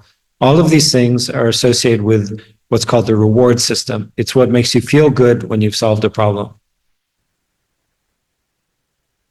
And so the physical sensations are tingling, chills, etc. Feels like a shivers, hair follicles undergo, etc. So this is getting a little bit redundant. Okay, the factors that affect influence frisson are the expectation. So even if you know the music and you know that this particular section of the music is going to produce the effect, if anything, the expectation boosts the effect. It makes it stronger. It doesn't cancel it. And it's enhanced by the amplitude, the strength of the environment. And people tend to have this experience more in cool environments than in warm environments. So what's seen in brain connectivity in the acoustic frisson or acoustic ASMR is increased connectivity between auditory processing brain areas like the anterior insular cortex and reward processing areas. And a greater white matter connectivity increases the likelihood of experienced frisson. In personality, not everyone is equally susceptible, but in psychological measures, there's a dimension called openness to experience. People can either be on one extreme neophobic, which is they know what they want to do, they know what they're comfortable with, and they don't want to undergo any experience that differs from what they're used to. And the other side is openness to experience. And such people are more likely to undergo frisson or ASMR. Okay, so finally, I just want to wrap this up by saying, what does this have to do with the pain? It's all the same system, because the neurophysiological mechanism is none other than the release of endogenous opioids. So the same system that can be activated externally with morphine or fentanyl or OxyContin, it suppresses pain and produces a pleasurable sensation. We've also seen that if you're convinced, either from cultural reasons, that you're undergoing a ritual, or you're in a particular situation in which you need to continue functioning without pain, or if you're being treated for actual pain and are convinced that a substance will defeat the pain, in any of these conditions, you can release the opioid through your own endogenous systems.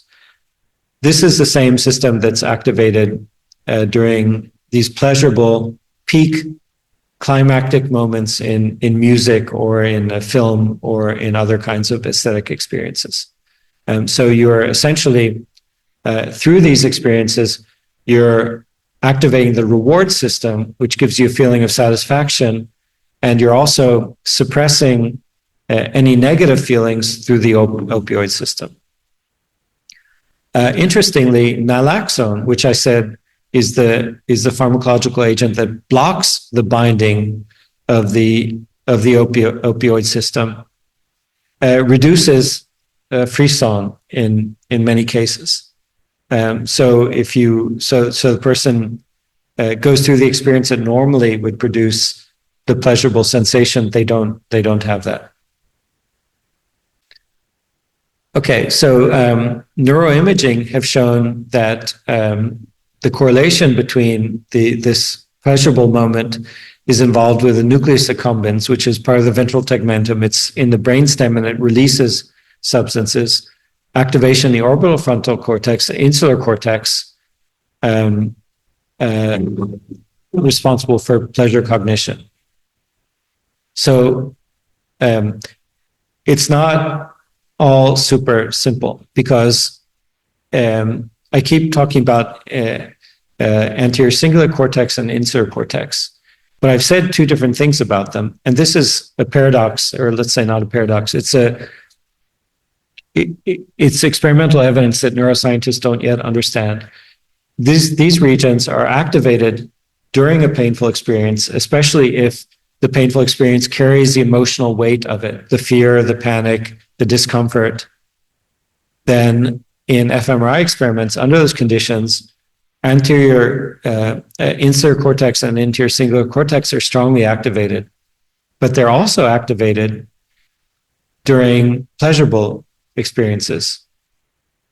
And neuroscientists don't understand the interaction between, they don't understand basically what's happening in these regions that can account for its involvement in two opposite experiences. Why is the same population of neurons activated during an emotionally stressful, painful experience and also in the opposite? Maybe it's not the same individual neurons. Maybe there are two opposing sets of neurons within the same region, and one population of neurons, when it's excited, suppresses the other. The A neurons suppress the B neurons suppress the A neurons. They're located in the same region, and when the A neurons are activated, you feel pain. When the B neurons are activated, you feel pleasure. But if you look at the fMRI, you see activity and you can't tell if it's the A or the B neurons. Do you see what I'm saying? So it's just one of those open questions. People don't understand these cortical regions, and they don't understand their involvement in two diametrically opposite kinds of experience. So this was, I'll just show you one final result. People were put into the fMRI scanner, and they were exposed to stimuli that can potentially produce ASMR. And they had control as they were in the scanner of reporting their current state, which could either be neutral or, I think I wrote it here, yeah, baseline sensation or a relaxing sensation, or in particular, those brief moments of the acute pleasurable tingle in the back of the neck or back of the head or the neck. This is the actual frisson moment. So they could continuously indicate in either of these three conditions. At any moment, they had to indicate one of these three conditions, and they're exposed to these stimuli. Like this is, I actually watched this one. It's this woman speaking in very pleasant tone in French. This is the fake medical exam. Personally, I'm not in that category of person. I don't. It doesn't do anything for me to see this, but there are people who hear the practitioner is examining this person. In some people, that apparently produces this very pleasurable sensation. This is someone, I think, getting massaged and viewing that can produce. So at the moments in which the subject actually experiences that particular moment, they press the third button. And at those times, there's the activity in anterior cingulate cortex and insular cortex. As I said, nobody really understands why this is the same region activated by the painful experience.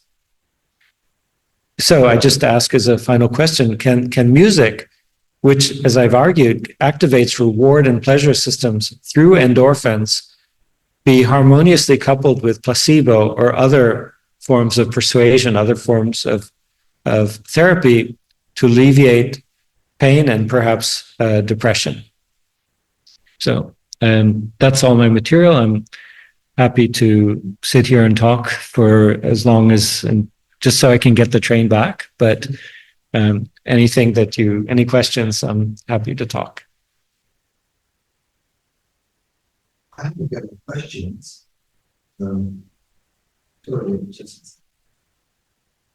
What do you think about beauty? I know it's a straight question, but since we reconstruct the world in our head, do you think there's a beauty, many beauties?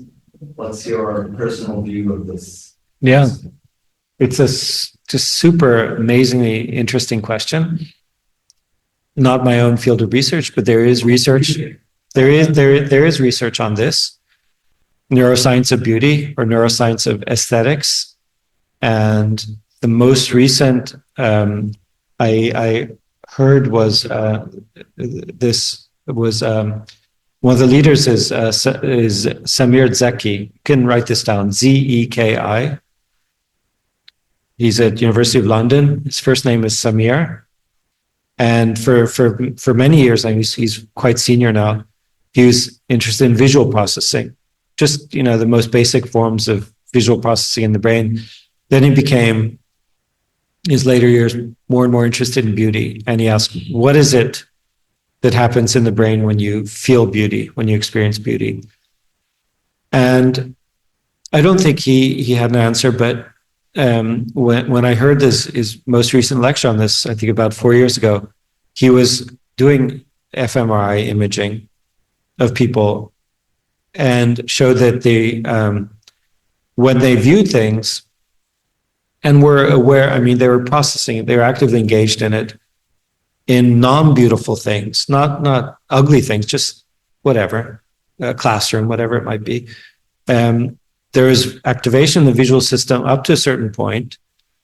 And in contrast, when they viewed something that they described as beautiful, there is activation in insular cortex and anterior cingulate cortex.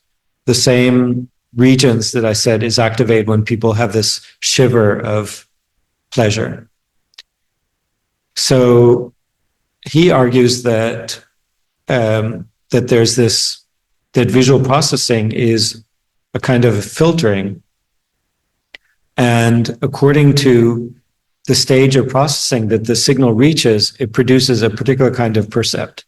So if the image is of a face, as I see you now, the processing will go through a color processing, where I see the color, the shape, the form. And if it reaches the face area and engages the neurons there, then I will recognize what I'm seeing as being a face. If at a certain point the physical characteristics of the image fail to match that of the face, it goes in some different processing pathway and is recognized as being, I don't know, a fruit or whatever. It's, you know, same shape, whatever, something different from a face. So he considers it to be, then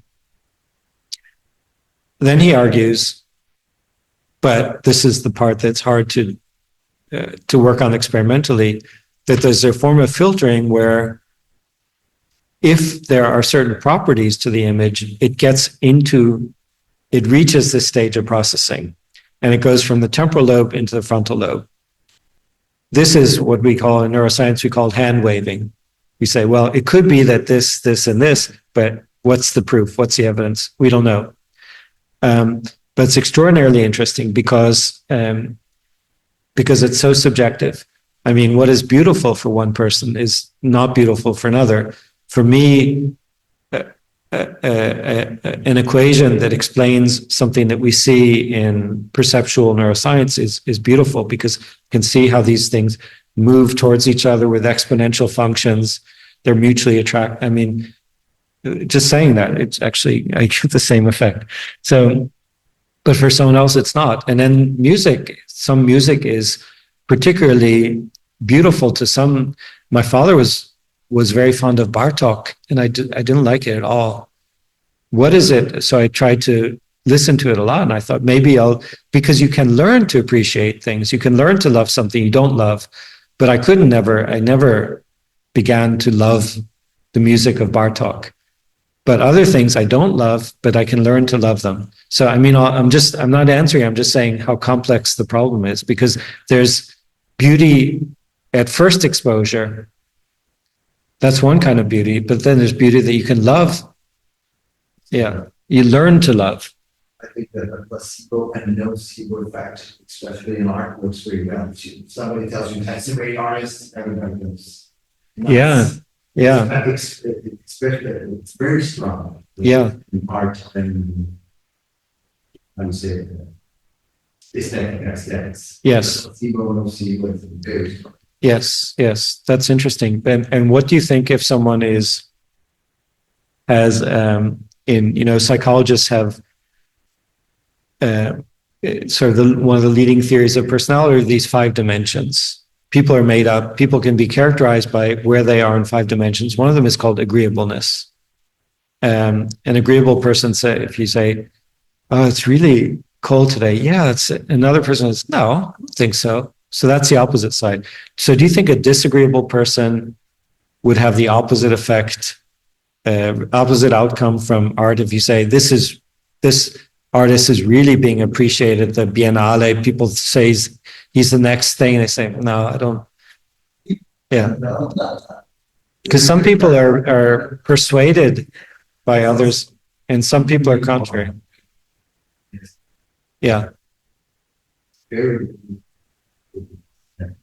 Yeah. Yeah.